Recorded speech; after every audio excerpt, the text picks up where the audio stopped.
번도 경험하지 못한 나라는 사실상 전 세계가 많이 경험했습니다. 우리가 지금 한국에서 대한민국이 숨쉬고 있는 대한민국 국민이 몸으로 못 느꼈을 뿐이지 전 세계 여러 곳에서 그 경험을 많이 했거든요.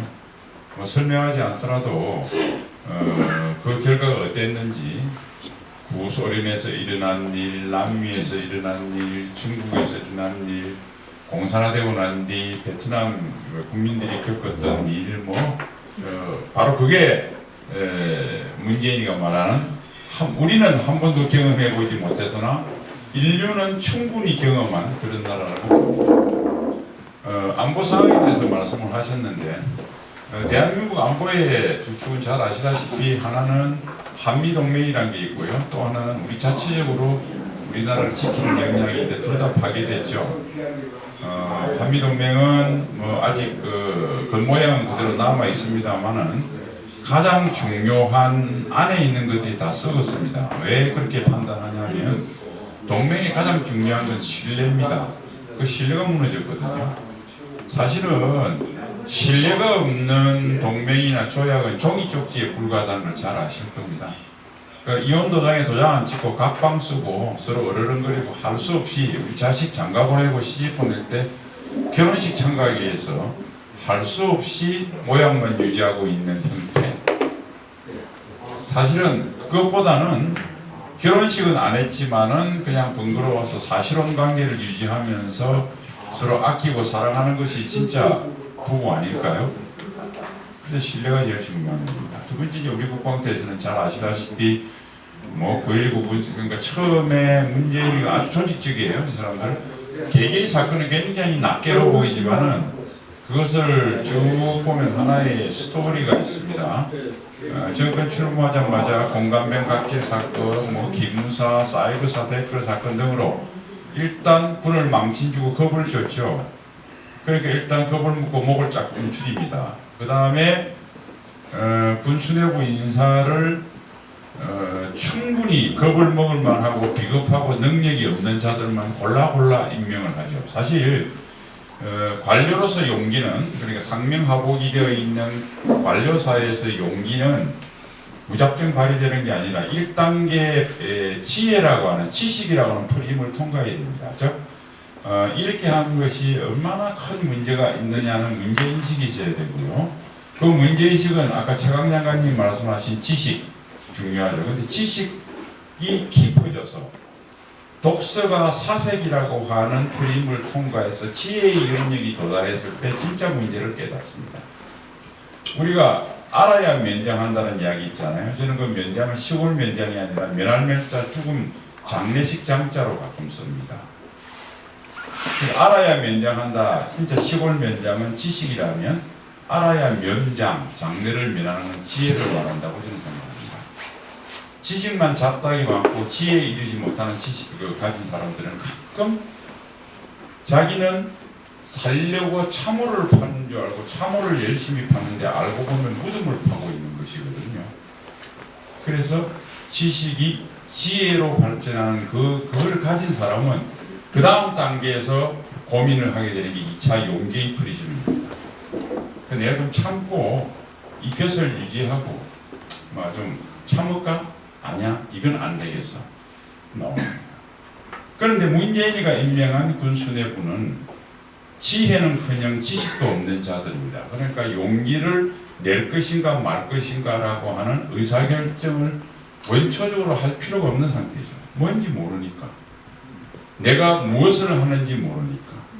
내가 하는 행동이 어떤 결과를 국가와 국민들은 고사하고 내 인생 후반부에 어떤 재앙적 형태로 다가올 것인가를 인식을 못한 자를 임명을 하니까 전혀 고민이 없이 문재인의 대한민국 파괴 행위에 적극적으로 동참하게 되는 겁니다. 자, 이렇게 시켜놨어요. 그 다음에는 뭘 하느냐?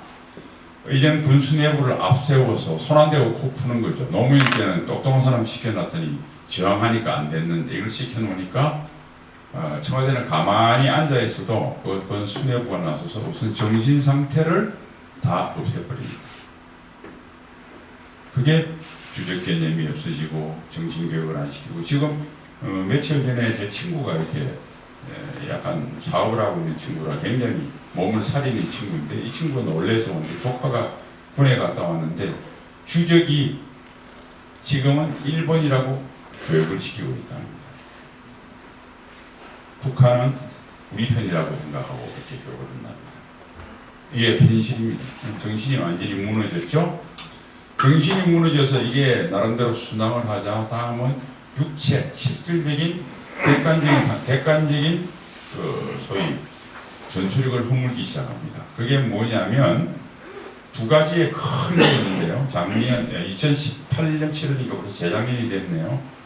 국방계획 2.0이라는 걸 만들어서 국방계획은 뭐냐 미래 한국군이 이렇게 나갈 것이다. 미래의 국방태세에 관련된 분야입니다. 이걸 아주 약소지향적으로 완전히 미래 한국군이 거의 허물허물하게 만들게 디자인을 하고 그러면 현재 남아있는 전투력은 남아있을 거 아니에요?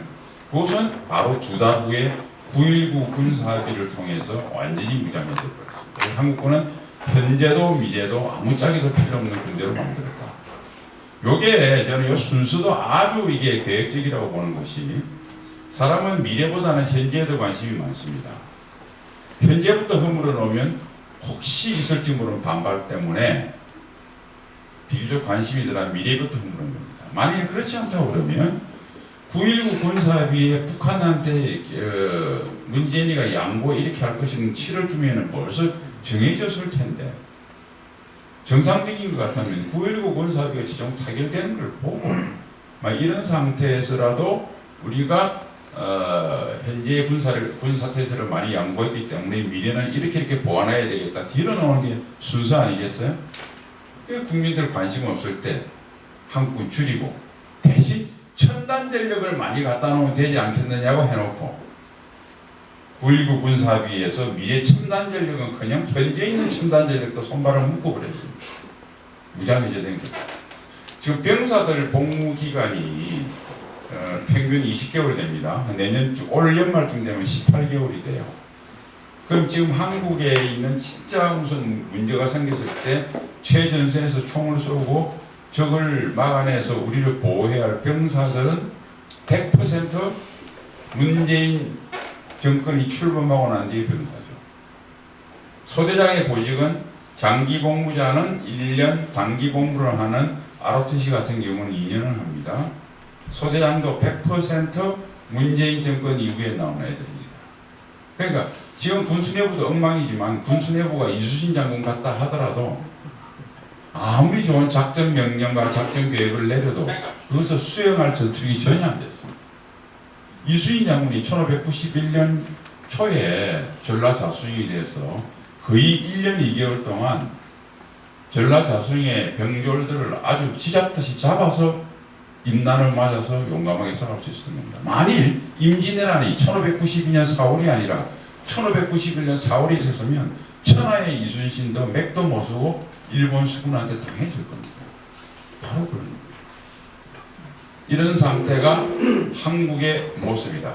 그래서 결론적으로 한국군은 한마디로 국민 생명은커녕 제 목숨도 부지하지 못하는 보이스카우트가 됐다. 이게 더도 덜도 아닌 정확한 실태고 유일하게 남아있는 게 한미동맹인데 솔직히 지금 믿을 수 있는 것은 주한미군이 있다고 하는 상징적인 의미 외에는 우리를 지켜줄 수 있는 게 전혀 없는 게 현상입니다. 그러나 우리가 정치적 리더십을 바꿔서 복원하면 또 간단하죠. 2년만 있으면 복원이 됩니다. 왜? 아까 말씀드린 대로 군수내부 제대로 된 사람 다시 바꾸고 2년 동안 소대장, 소대원 빡시게 훈련시키면 다시 회복이 되는 것이죠.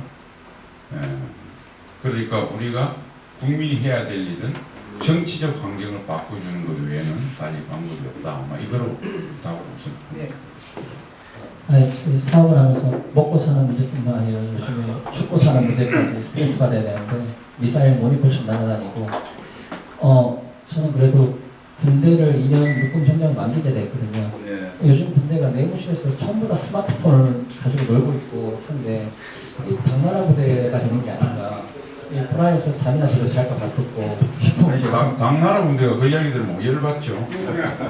당나라가 그 한족이 세운 중국 그 나라 중에 사실은 이게 사실은 그 한나라 그러니까 진한 이후에 본격적으로 중국이 지금의 광역 비슷하게 황하유에 제대로 자리 잡는데요. 그 이후로 사실 3분지가 이민족이 중원을 점령했습니다. 한족이 세운 나라가 한나라.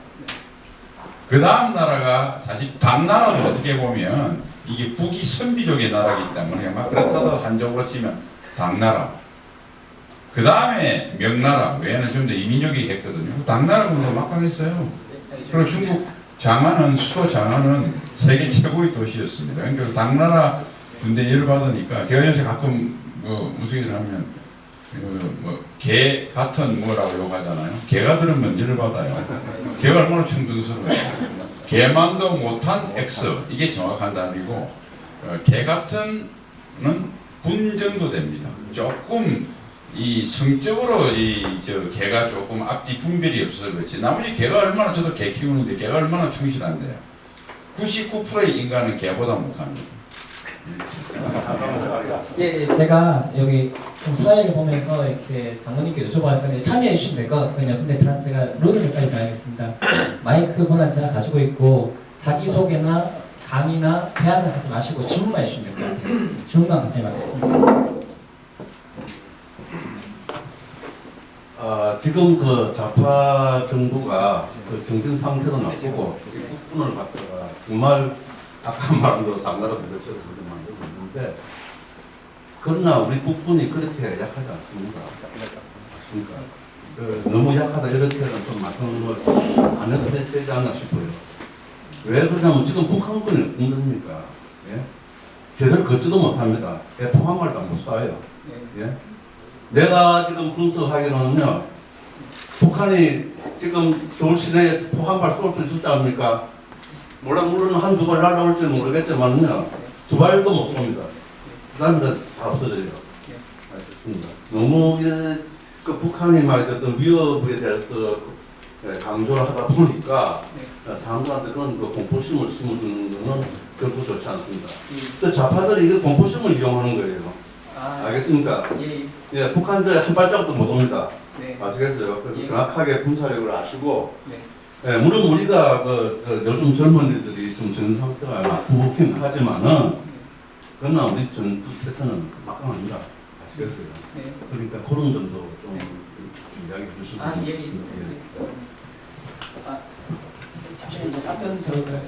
저는 다른 건 아니고요. 제가 군생활할 때는 핸드폰을 소지한다는 게 말이 안 되는 상황이었거든요. 근데 저도 요즘 한 몇 년 전부터 유튜브랑 계속 보지만 핸드폰을 소지하면서 군생활에 집중할 수 있을까 그런 생각을 좀 하게 되었고요.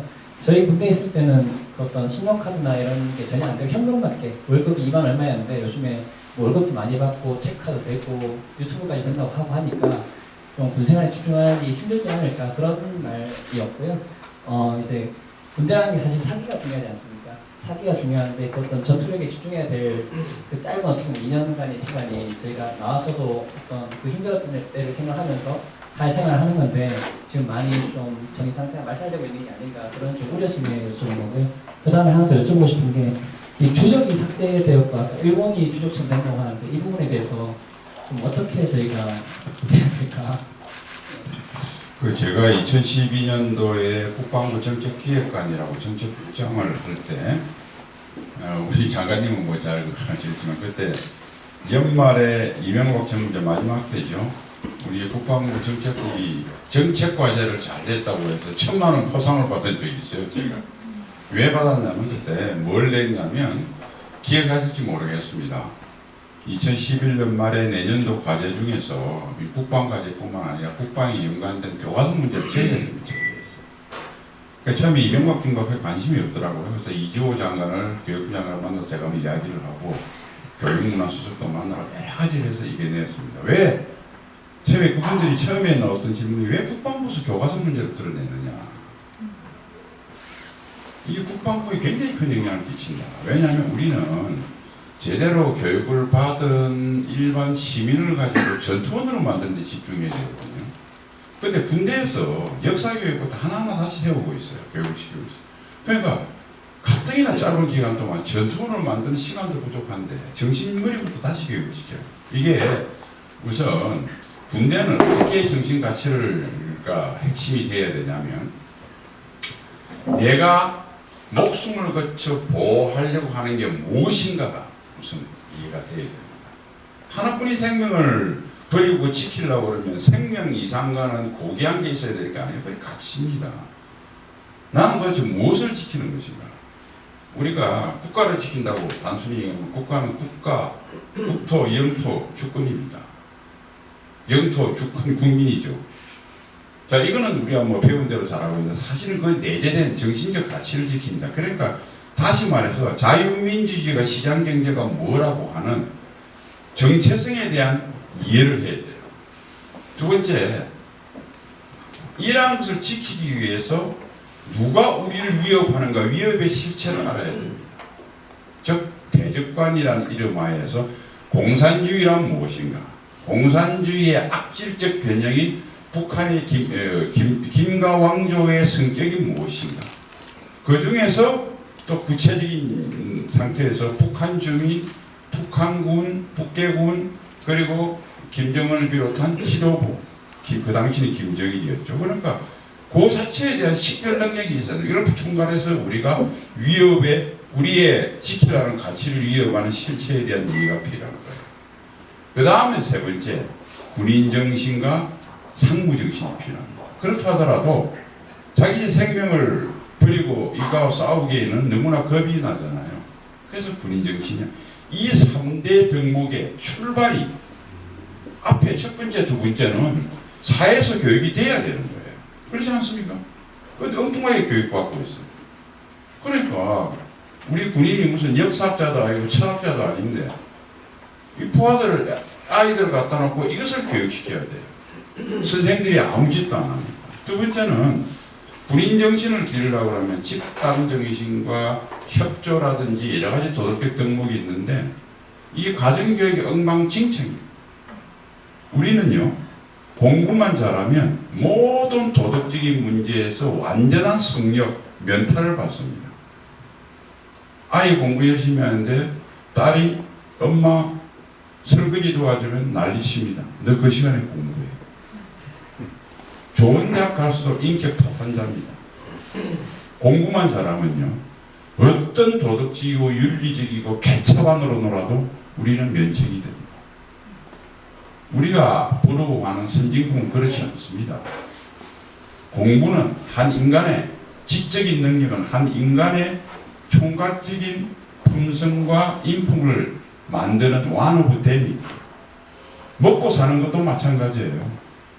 뭐 학자를 하거나 선생님을 하거나 연구, 뭐 반도체를 개발하는 데는 지적 역량이 필요할지 몰라도 우리가 차를 파는 데는 괜히 똑똑해가지고 김 여사 기분 나쁘게 하면 차도 못 팔아요. 지적 역량은 우리가 먹고 사는 것 중에 one of them입니다. 근데 우리에게 최고의 가치가 있어요. 그러니까 도대체 나라가 뭔지, 우리가 지켜야 할 가치가 뭔지, 우리를 위협하는 북의 실체가 뭔지, 그리고 더불어 사는 데 지켜야 될 기본적인 모랄이 뭔지가 엉망진창인 아이들을 쏟아 갖다 놓은 겁니다. 이거는 전 국민이 책임을 져야 돼요. 그래 놓고 자기 자식 하나 제대로 관리 못하는 부모들이 자기 자식보다 서너 살 많은 소대장, 중대장한테 200명이나 갖다 앵겨놓고 사고만 나면 엄마들이 전화질 해야 됩니다. 그래서 이 문제를 제기를 했고, 사실은 국정교과서가 되는 최초의 강력한 문제가 우리 국방부에 있어서 제기했기 때문에 우리가 표창을 받은 적이 있거든요. 제가 아까 이런 말씀을 하셨는데 우리 사회는 무너졌어요. 그리고 우리가 간혹 믿는 뭐 군사력 치면 물리적 군사력, 경제력, 제가 어느 강연에서 그랬습니다만 북한보다 50배입니다. 역사상요, 인류 역사상 제가 전쟁사를 전공했거든요. 인류 전쟁사의 주류는 90% 이상은 가난한 나라가 부자 나라를 다 이겼습니다. 동양에서는 가난한 마적이 부유한 농경을 털어먹었고요. 서양에서는 배를 타고 바이킹이라는 이름의 해적이 노락질을 한 게 인류 전쟁사입니다. 단지 산업혁명 이후에 북반구의 추운 이 바이킹의 후손들이 상공업을 일으켜서 이 상공업은요 늘 혁신과 노력을 하지 않으면 경쟁력을 유지할 수 없어요. 그러니까 건전한 정신이 있어야 됩니다. 농업은요 따뜻한 기후가 있으면 가만히 내버려두면 농작물은 자랍니다. 그래서 농업의 바탕을 둔 부국들은 정신이 부패하나 상공업의 바탕을 둔 부국들은 정신이 건강합니다. 그래서 최근 200년 동안 부자 나라가 가난한 나라를 이긴 겁니다.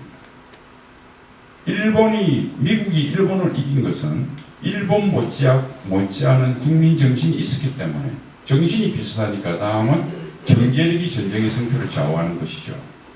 그러나 가장 첫 번째 전쟁의 승패를 좌우하는 정신입니다. 대한민국은 북한하고 비교하면 아테네입니다. 아테네는 세계 최고의 부국이었어요. 오늘 뉴욕이었어요. 가난한 스파르타한테 망했습니다. 남베트남 오늘 대한민국처럼 풍요했습니다. 신발도 제대로 못 신는 북베트남한테 멸망했어요. 송나라 세계 GDP의 22%를 차지했습니다. 거란족 GDP 계산이 안 되는 나라예요. 명나라 상비군 180만에 세계 GDP 25%입니다. 유럽 전체의 철강 생산력보다 10배가 많은 철강을 생산하던 세계 최고의 미국, 오늘날 미국보다도 상대적으로 부국이었습니다. 최고 국가였습니다. 철기군 6만한테 박살났습니다. 우리는 알아야 돼요. 대한민국의 이 정신 상태를 가지고는 북한이 가난하다 뭐 없다 천만에 스파르타 앞에 철저히 파괴된 아테네의 운명을 피할 수가 없다. 우리는 이 부, 세계 11위의 부, 돈도 아닙니다. 우리보다 훨씬 부자인 미국이 우리보다 더 정신이 건강합니다. 일본이 세계 GDP 3위인데 적어도 우리 국민만큼은 공동체 의식이 되고 말입니다. 자, 이런 것들을 우리가 심각하게 느껴야 된다. 저는 그렇게 생각합니다. 너무 답이 길었죠? 아니, 괜찮습니다. 네. 작년 8월 15일 제74수년 강원도 교주사에 문재인 대통령이 한 말이 있습니다. 저는 오늘 어떤 위기에도 의연하게 대처해온 국민들을 떠올리며 우리가 만들고 싶은 나라, 아무도 흔들 수 없는 나라를 다시 다짐합니다. 그랬는데요. 맨날 이렇게 여기서 흔들고 저기서 흔들고 동네처럼 이렇게 되고 있는 현 상황에 대해서 어떻게 보시는지 군사적으로. 문재인 결국 평화에 대한 이야기인데요. 다 잘 아시겠지만 전통적인 평화 그리고 국제 정치학적으로도 인정되는 전통적인 평화는 첫 번째가 상대방이 무슨 이거는 선악설에 기초하다고 볼 수 있습니다. 상대방이 선의를 믿지 않습니다. 인간은 악합니다. 익명성이 보장 여기 이렇게 다 계시는 익명성이 보장되면 어떤 일도 인간은 다 버릴 수 있잖아요. 법은 인간이 악할 수 있다는 걸 기초로 만들어집니다. 문화는 그럼에도 불구하고 인간은 선하다는 데 기초로 해서 문화, 종교 이런 것들이 나옵니다. 그러나 법과 제도는 악을 기초로 합니다. 그래서 레이몽 아롱이라고 하는 유명한 프랑스의 국제정치학자는 국제관계는 국제정치학의 역사는 주역은 디플로메이트 앤 솔저라고 했습니다. 외교관과 군인이라고 했습니다. 이들은 철저하게 외교관계를 맺어서 또 외교관계로 해결이 안 될 때는 군사력을 통해서 악의를 가진 인간은 다 악하기 때문에 악한 의지의 결집체인 상대방이 우리를 침략하지 못하도록 함으로써 유지되는 평화. 이게 5000년 적어도 역사시대 이후에 인류가 유지해왔던 평화에 대한 가장 기본적인 생각이고 이건 지금도 유효하고 아마도 인간이 지금과 같은 품성을 가지고 지금과 같은 대강의 인간성을 가진 집단이 인류를 형성할 때 이것은 여전히 유용하리라고 봅니다. 그리고 대한민국이 6.25 전쟁 이후에 70년간 유지해왔던 기본적인 평화 개념도 바로 이것입니다. 전통적인 평화입니다. 두 번째, 2차 세계대전 후에 또 하나의 진정한 평화의 개념이 생겼는데 이거는 뭐냐면 자유민주주의 가치를 공유하는 나라끼리는 평화가 유지되더라. 그래서 1000년 이상 서로 지지고 볶고 싸워봤던 유럽에서 EU가 출범하니까 왜냐하면 2차 세계대전 이후에 적어도 유럽은 자유민주주의 가치를 공유하게 되었거든요. 그리고 냉전이 붕괴되니까 동굴압화 있는 나라들은 대부분 EU와 나토에 가입합니다. 왜? 공산체제에서 자유민주주의로 레짐 체인지가 됐기 때문에요. 오늘날 캐나다나 멕시코는 무시무시한 미국이 핵이 자기 땅에 떨어진다고 상상하는 사람 아무도 없습니다. 미사일 방어만 갖추지 않습니다. 왜? 자유민주주의 가치를 공유합니다. 그러면 한반도에서 평화는 두 가지죠. 전통적인 방법대로 북한이 우리를 침략하지 못하도록 강력한 억제력을 갖는 일본 첫 번째 방법과 북한의 체제를 자유민주주의 체제로 레짐 체인지하게 되면 우리는 정말 진정한 평화라는 꿀을 단맛을 우리가 보게 될 겁니다. 그럼에도 불구하고 그렇게 돼도 사실 중국과 러시아의 위협이 있는 거죠. 그러니까 중국과 러시아까지 자유민주주의 체제를 공유하게 되면 유럽과 같은 이 동북아에도 거의 항구적인 평화체제가 나오게 될 겁니다. 이건데 문재인은 이러한 전통적인 평화의 개념을 거부합니다. 굴복에 의한 평화, 가짜 평화죠. 아무리 상대방이 침략하더라도 항구해버리면 되지 않습니까? 바로 문재인이 말한 것은 그것이다. 그것을 레토릭을 가지고 이리 굴리고 저리 굴리고 해서 어리석은 백성을 선동하고 현혹하고 있다. 그 말의 일환이다. 저는 그렇게 생각합니다. 작년에 그 남북 협력으로 단숨에 일본을 따라잡을 수 있다 얘기 듣고내고요. 그 다음날 뭐 바로 맞을지 하지 마라 그러는데 뭔가 종전선언이라고 한반도 운전자론이라면서 이렇게 하고 올 신년사에서도 뭔가 북한에 대한 어떤 그런 계속 전폭적인 지원을 하겠다는 이야기만 꺼내고 있는데 이게 종전선언에 대해서 지금 왜 소위 대깨물이라 하는 사람들은 그걸 계속 그렇게 지지를 하고 있는 걸까? 이 심리가 이해가 안 돼가지고요. 아까 뭐 성악설 말씀하셨는데 그 심리에 대해서 어떻게 보시는지. 예, 앞에서 말하는 뭐 일본과 합치면 할 수 있다는 게 얼마나 말이 안 되고 지금도 이번에 신년사에서 뭐 북한에 구애하는 게 아무리 뭐 턱없는다고 하는 것은 내가 설명을 안 드려도 되니까 종전선언에 대해서만 잠깐만 말씀드리죠. 한반도에 종전선언을 하게 되면 지금 휴전 상태 아닙니까? 유엔군 사령부는 있을 수 있는 근거가 없어요.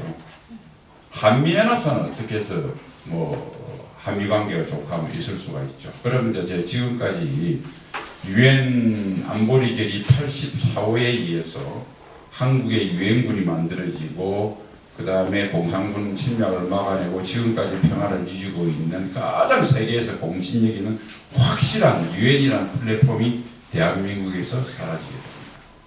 그럼 한미연합사만 남게 되겠죠. 이 한미연합사는 헛개입니다. 여러분 사실은 제가 사람들이 잘 이해를 못하고 있는데 우리가 이제 전작권 전환이 추진되고 할 때 그때 노무현 정부 때 우리 장관도 잘 아시겠지만 있었지만 우리가 사실은 유엔사만 있으면 평시에 예를 들어서 전시의 전작권을 많이 전환하더라도 유엔사만 건강하고 한미동맹만 있으면 큰 문제가 안 됩니다. 왜냐하면 평시에 전시에 우리가 지휘하자가 넘긴 따름이지 막상 전쟁이 나면 그거 유지되겠습니까? 그때 지금 뭐 포가 떨어지고 지금 난리가 났는데 1950년 7월 14일 이승만 대통령이 메가드한테 서한을 보내서 아이고 한국군 뭐 당신이 지휘해 주시오. 그때 이렇게 돌아가게 되어 있습니다. 그렇지 않아요? 자, 그 다음에 한번 보십시오, 여러분. 1950년 7월 14일은 어떤 구조냐면 유엔 안보리 결의에서 유엔군이 형성이 돼서 16개국이 파병을 합니다. 그죠? 한국군은 아무데도 소속이 안 돼 있어요. 한국은 유엔 가입국이 아니니까. 그것을 준 겁니다. 그러니까 메가더 장군은 17개국을 사실 지휘했던 것이죠. 자, 그 유엔사가 그대로 있습니다. 전쟁이 났다고 가정해 봅시다. 1949년 나토가 만들어져서 바로 이듬해 6.25 전쟁이 났기 때문에 16개국밖에 안 됐는데 지금 나토 회원국이 29개국거든요. 미국이 적극적인 의지만 표명하면 지금 아마 16개국의 한 30개국 정도 이상은 유엔군으로 참가할 겁니다. 그럼 간판은 뭐로 답니까? 한미연합군 사령부 밑에 영국이 항공모함까지 보내는데 지 이름 안 붙이면 기분 나쁘잖아요. 지금 전 세계적으로 연합군 형태는 이렇습니다. 두 개만 할 때는 두 개 이름만 답니다. 한미연합군, 미일연합군 이렇게 되겠죠. 3개국 이상이 되면 간판을 두 가지 형태로 답니다. 다국적군 내지 유엔군. 다국적군은 뭐냐면 유엔 안보리에서 무력사되는 유엔군입니다. 30개국이 오는데 이름 다 씁니까? 한국, 미국, 영국, 프랑스 쭉쭉 써서 사령부. 연합사는 그렇게 할 겁니까? 복잡하게? 어차피 이미 유엔군 사령부가 유엔 안보리 결의에 의해서 만들어져 있는데 그거 그대로 들어오는 겁니다. 어떻게 보면 평시에 전작권은 이런 행기자 저런 행기자라는 것은 유엔군 사령부를 뭐안 하는 것도 좋겠지만은 하도 정치적으로 복잡해서 넘겼다 하더라도 유엔군이 든든해지면 있으면 유엔군 사령부가 있으면 어차피 전쟁 나면 유엔군 간판 달게 돼 있어요. 그래서 한미연합군 사령부에 미국의 장성들은 딱 보직이 두 가지를 동시에 달고 있습니다. 바로 유엔군 간판을 달아도 싸우는데 전혀 지장이 없도록 연합사 참모장은 유엔사 참모장, 연합사 부사령관은 유엔시 참모장 두 캡을 쓰고 있습니다. 단지 정전을 관리하는 몇몇 참모진만 유엔 일만 하는 사람들이 조금 있어요. 그런 핵심 지지자들은 다 두 캡을 쓰고 있다. 자, 그런데 한반도의 전쟁이 끝났다라고 선언을 하게 되면 유엔 안보리 회의는 아마도 한국의 항구적인 전쟁 끝난 상태를 뒤따르게 선언하지 않을 수 없을 테고, 그렇기 때문에 유엔사는 존립 근거가 없어집니다. 좌파들은 그걸 걱정해서 종전선언은 그냥 정치적 스테이트먼트고 아무 지장이 없다고 그러는데, 그럼 아무 지장이 없는 걸 미쳤다고 북한하고 중국하고 전환 일패겠습니다. 있을 수 없는 이야기예요. 유엔군이 없어집니다. 그러면 한미 연합군 사령부 운명도 풍전등하죠. 설사 있다 하더라도 만일 북한이 침략을 하면 미국이 그때 다시 선수들을 모아야 됩니다. 그렇잖아요.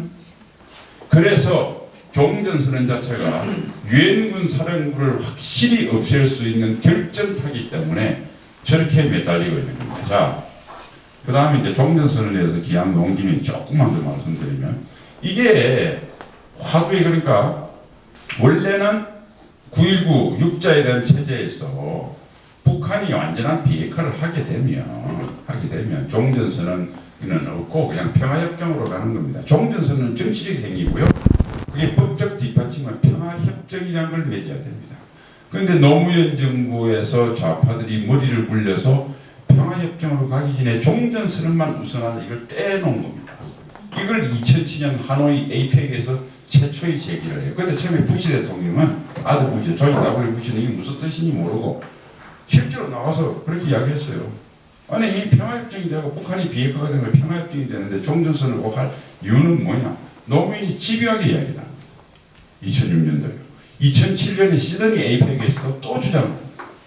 그래서 그때 백악관에 나와 있는 인터넷에 제가 정확한 회계문을 찾아보니까 마지막에는 부시 대통령이 하도 귀찮으니까 아니 그게 그냥 비핵화하고 평화협정 하니까 그거 하지 마십시오. 그러니까 계속 노무현이 아니다 디클레이션 오브 종전선언이다 계속 이야기를 하니까 아이고 이제 그만 이야기합시다 하고 끝내버린 거예요. 이게 다시 수민하에 들어왔다가 문재인 정권에 부활을 했습니다. 2017년 쾌러브 연설 때부터. 그래서 이자들은 이렇게 생각합니다. 유엔군만 없어집니다. 그리고 종전선언을 통해서 사실상 평화협정에 관련된 정치적 결정을 다 하고 나면 평화협정은 사인 하나만화가 됩니다. 역사적으로요. 종전선언을 별도로 해서 평화협정 전의 환경은 크게 두 가지입니다. 즉 중동에 관련된 여러 가지 선언처럼 중동 평화협정처럼 평화협정 하기 전에 평화협정에 대한 내용을 다 합의를 해놓고 그냥 정치적으로 완료됐다라고 이렇게 선언을 하고 난 뒤 3개월 후에 평화협정을 서명하는 경우가 있고요. 또 일본하고 소련이 했던 것처럼 일본하고 이제 우리가 이 평화협정이라는 걸 전쟁을 하다가 평화라고 전쟁이 끝났다는 선언과 함께 평화협정을 맺게 되면 평화협정에는 대개 이런 요소가 포함됩니다. 제1항에는 이제 전쟁이 끝났다. 평화협정이 제1조가 항상 전쟁이 끝났다는 종전선언 정치적으로 선언을 하고 그 다음에 뭐를 결정해야냐면 영토의 문제를 결정해야 됩니다. 전쟁을 통해서 영토의 변경이 이루어졌을 거 아니에요. 그러니까 과거의 영토로 복귀를 하자 아니면 현 대치선을 새로운 영토로 하자는 영토에 관한 문제가 결정이 되게 되고요. 그럼 이에 따라서 국민의 기속과 재산권의 문제가 다음에 결정이 됩니다. 즉 포로를 항구를 교환한다든지 이런 것들이 국민의 기속 문제가 되겠고요. 또는 영토가 변경되어 있으면 그 전쟁 이전의 영토와 평화협정의 영토가 달라졌을 경우에 거기에 달라진 영토에 따라서 있는 국민들을 어떻게 할 것인가 이런 거죠.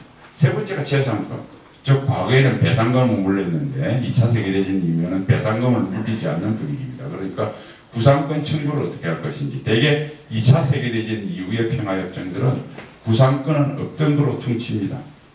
그래서 일본하고 중국하고 평화협정을 맺을 때도 더 이상 서로 돈은 청구하지 않기로 했습니다. 그래서 사실은 중국에 대해서 일본이 막대한 경제적인 차감 같은 경제로 하는 경우가 있어요.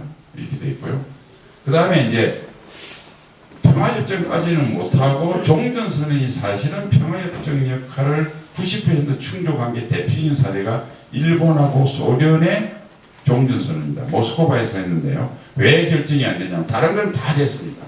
그런데 북방 사개도소, 프리를 뜻하는 북방 사개도소의 영토권이 확정이 안 돼서 종전선언으로 끝나고 대신 종전선언은 선언만 아니고 그런 문서도 남기고 그 종전선언 문서를 유엔에 보고까지 했습니다. 몇몇 예가 있습니다.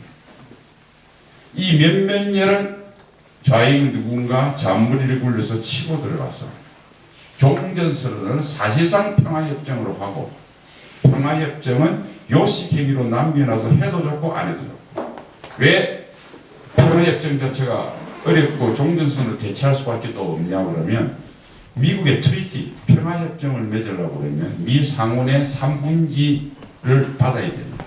100명이니까 67명을 받아야 되죠. 미국의 헌법 개정만큼 어렵습니다. 미국의 법 구조는 대다수 나라가 비슷하지만 제일 상위에 어느 나라도 헌법이 있고요. 두 번째 외국과 조약이 있고 세 번째가 국내법입니다. 미국의 국내법은 과반수 동의를 받으면 법이 통과하나 조약과 헌법 수정은 3분지입니다.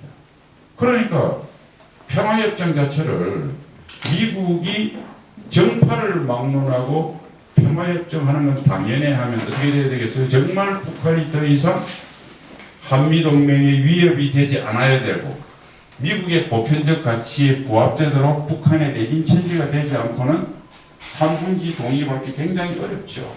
그러니까 평화협정이 어려우니까 종전선언을 통해서 사실상 평화협정을 이루어놓고 가장 결정적인 유엔군사령부를 철수시켜놓고 나면 예력에 나와 있는 한미연합사령부는 해체될 운명으로 나아간다. 이 꼼수를 부르는 것이 종전선언이다. 뭐 이렇게 말씀드리고 구체적인 이야기는 많습니다만 간단하게 말씀드립니다. 요즘 저희 20, 30대들 이야기 들어보면요. 해외여행 가기가 부끄럽다고 하는 이야기가 계속 나오고 있거든요. 왜냐하면 김정은이가 문재인에게 삶은 소대가리가 웃을 일이라고 하지 않았습니까? 이 김정은이가 적어도 한 3개월입니다. 그러면 이 계속 맥단수가 동생이야 이렇게 말하면 될 텐데 왜 그렇게 말을 못하고 계속 욕을 먹으면서 하니까 이 해외에 나가기가 좀 실제로 친구들 중에 쪽팔린다고 요즘에 저도 그 이유가 안 나오고 있거든요. 왜 김정만 만나면 계속 구애만 하고 왜 반항도 못하고 남녀 사이도 애인 사이에 시집을 벗고 싸울 수도 있는데 왜 일방적으로 다 하고만 있는 건지 그 이유에 대해서 좀 여쭤보고 싶습니다. 예. 김정은이는 왜 욕을 하는가?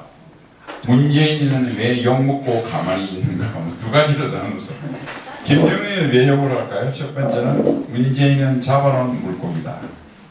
내가 아무리 취급해도 신경 안 써도 된다. 사람은 움직이는 게 채찍과 당근에게 두 가지가 필요합니다.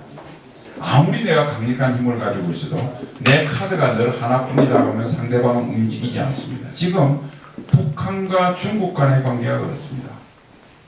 북한의 대통상의 90%는 중국하고 하고 있거든요. 중국이 북한의 운명을 좌우하는 결정적인 힘은 있습니다. 가지고 있습니다. 그런데 왜 여태껏 중국의 어떠한 압력과 태도도 북한을 변화시키는데 아무런 힘을 발휘하지 못했을까요? 왜? 중국의 태도가 한 가지뿐이기 때문입니다. 순망치한 소위 완충지대이기 때문에 북한의 비핵화가 설사 중국이 바란다 하더라도 그걸로 인해서 북한이 흔들리면 그걸 원하지 않는다. 즉 북한의 붕괴를 바라지 않는다. 북한의 붕괴는 생각하기도 싫다고 하는 중국의 카드가 하나뿐이기 때문에 중국이 북한의 정책에 큰 영향을 못 끼치는 겁니다. 저렇게 큰 소리를 치는 겁니다. 대한민국도 똑같은 거죠. 잡아놓은 물고기는 더 이상 주인한테 아무런 행동에 영향을 주지 못했습니다. 첫 번째입니다. 두 번째, 문재인이가 더 이상 김정은에게 줄 게 없다고 한 것을 알았습니다. 노무현과 김대중 때는 유엔 대북 제재가 없어서 설사 미국이 불쾌하더라도 김대중과 노무현이는 북한이 김정일이 원하는 걸 갖다 줄 수 있었는데, 문재인이는 김정은과 노무현보다 훨씬 갖다 주고 싶은 생각이 굴뚝 같은데 유엔 제재 때문에 못한다. 그러니까 더 이상 쟤한테는 받을 게 없다.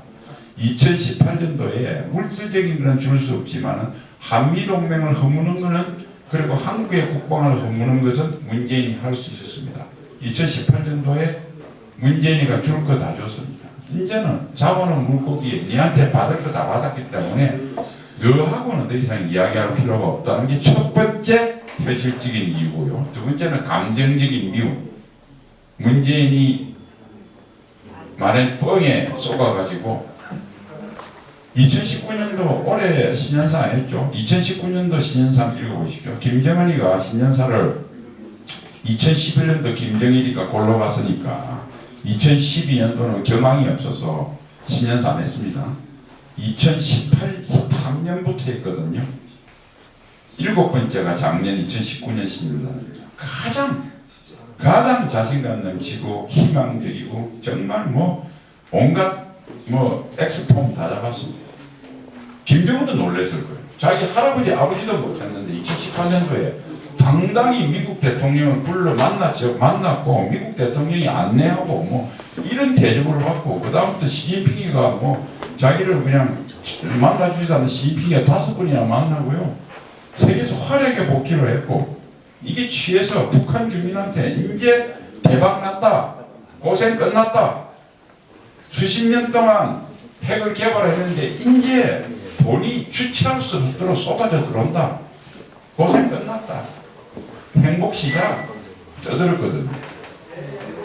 또 근저에는 자기 자신감도 있었지만 문재인이 펑기질도 있었습니다. 그런데 작년에 하노이 나가보니까 왕창 노디로 깨졌거든요.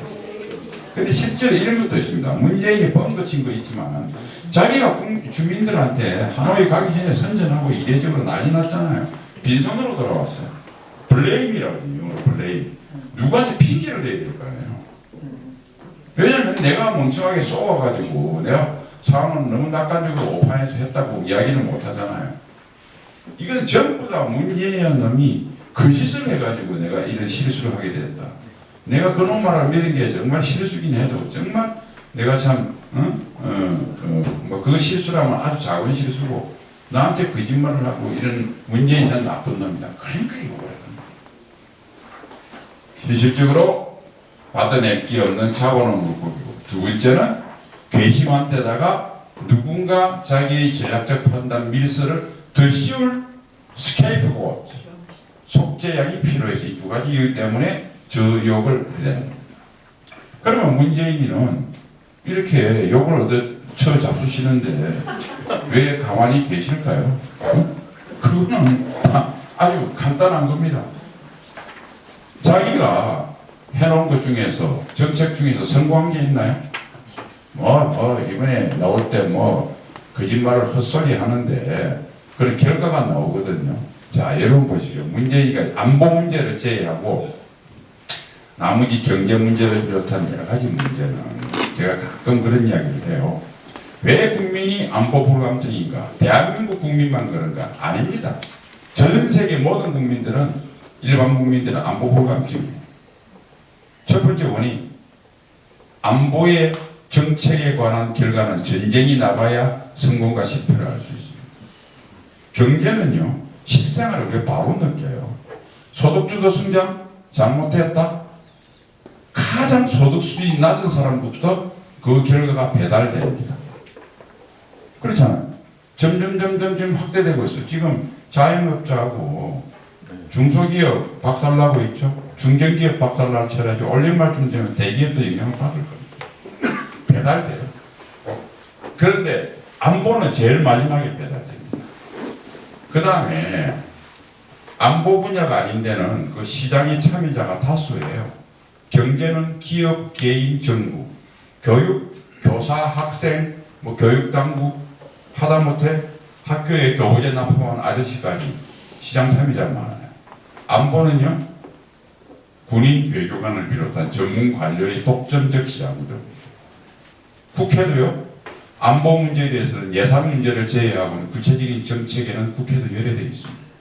거의 행정부, 대통령의 고유는 아니고 그 대통령의 판단을 뒷받침하는 제가 옛날에 군대에 있을 때 군인이나 외교관이나 기타 이런 전문 관료들의 영역에 의해서 일반 국민들은 거기에 참여하지도 않고 잘 모릅니다. 그러니까 이 문제밖에 안 남았어요. 나머지는 다 문재인의 정책 실패는 계속 시간으로 배달되고 있어요. 그러니까 어떻게 됩니까? 전쟁 나기 전에는 배달되지 않는 이에 대해서 계속 거짓말을 하는데 그 거짓말을 할 수 있는 유일한 대상은 김정은입니다. 김정은이 어떤 이야기를 하더라도 관계가 좋다고 해야 국민이 배달을 아직 안 왔으니까 잘 되겠지 하고 믿을 수밖에 없습니다. 믿을 건 그것밖에 없습니다. 그래서 요거는 저렇게 쳐잡수셔도 저렇게 계속 애걸하고 있다. 뭐 이렇게. 그러면 제가 중간에 거친 용어로 조금 지겨울 것 같아서 라고 하는 걸 1945년 해방이 됐어요. 근데 만약 대한민국이 건국이 안 됐으면 독립이 됐겠습니까? 홀로 섰겠습니까? 단지 일본 밑에서 해방이 됐는데 뭐 미군정을 받고 있구나. 아니면 아무 정부도 안 쓰니까 그냥 만일의 투쟁으로 그냥 우리도 저 아프리카에서 보듯이 종족 간에 부족 간에 뭐 싸움 실컷 피터지게 싸우고 있겠죠. 그죠? 독립은 대한민국을 기초합니다. 독립은 1948년 8월 15일로 개념하는 개념입니다. 1945년 8월 15일 해방을 기준으로 한다고 그러면 빨갱이도 해방 유공자는 될 수 있다는 것은 객관적인 우리가 인정할 수 있는 부분이 있어요. 그렇잖아요. 그러나 독립은 대한민국을 기초로 합니다. 그러니까 대한민국 건국에 도움이 되는 그럼 두 가지죠. 일본으로부터 해방되는데 얼마나 기여를 했고 그 이후에 대한민국에 또 45년부터 48년간의 3년간에 얼마나 기여했냐 이 두 가지가 동시에 충족돼야 독립유공자가 되는 겁니다. 이 개념을 그래서 문재인은 1948년 4월 8월 15일 대한민국 건국을 언급하지 않습니다. 사실상 부정합니다. 상위 임정을 내세우는 이유가 대한민국이 건국이라는 게 사라지면 독립은 상위 임정으로부터 45년 해방의 개념으로만 국한된다. 이 개념을 이 사람들이 갖고 있는 것이다. 이렇게 생각을 하고 우리가 여기에 대해서 비판하려고 그러면 가장 중요한 무기는 1948년 8월 10일 대한민국 건국이고 대한민국 건국의 개념인 자유민주와 시장경제 그리고 6.25 전쟁이라고 하는 참혹한 고난을 통해서 탄생한 한미 상호방위조약 또 이를 기초로 한 전 세계 자유동맹 이게 대한민국의 기본 가치고 이걸 기준으로 해서 공가를 볼 때 이 논란으로부터 정확한 해석이 가능하다. 뭐 저는 개인적으로 그렇게 생각합니다. 답변 감사합니다. 예, 한 3-4분 정도만 질문을 갖고요. 예. 혹시 좀 물 좀. 네. 미안합니다. 안녕하십니까. 저는 서경동 목사님께서 일하는 대한민국 정치연합 대표위원장 이한복이라고 합니다. 네. 요즘 이란 소레이마니 저격 사건에 이슈가 되고 있는데요. 김정은도 이런 드론 공격의 예외가 아닐 수 있다. 이런 얘기가 들어오고 있어요. 근데 사실 어제도 대학 동창 친구랑 거기서 토론을 했었는데 김정은이 북한을 대표하는 인물이 아닐 것이다.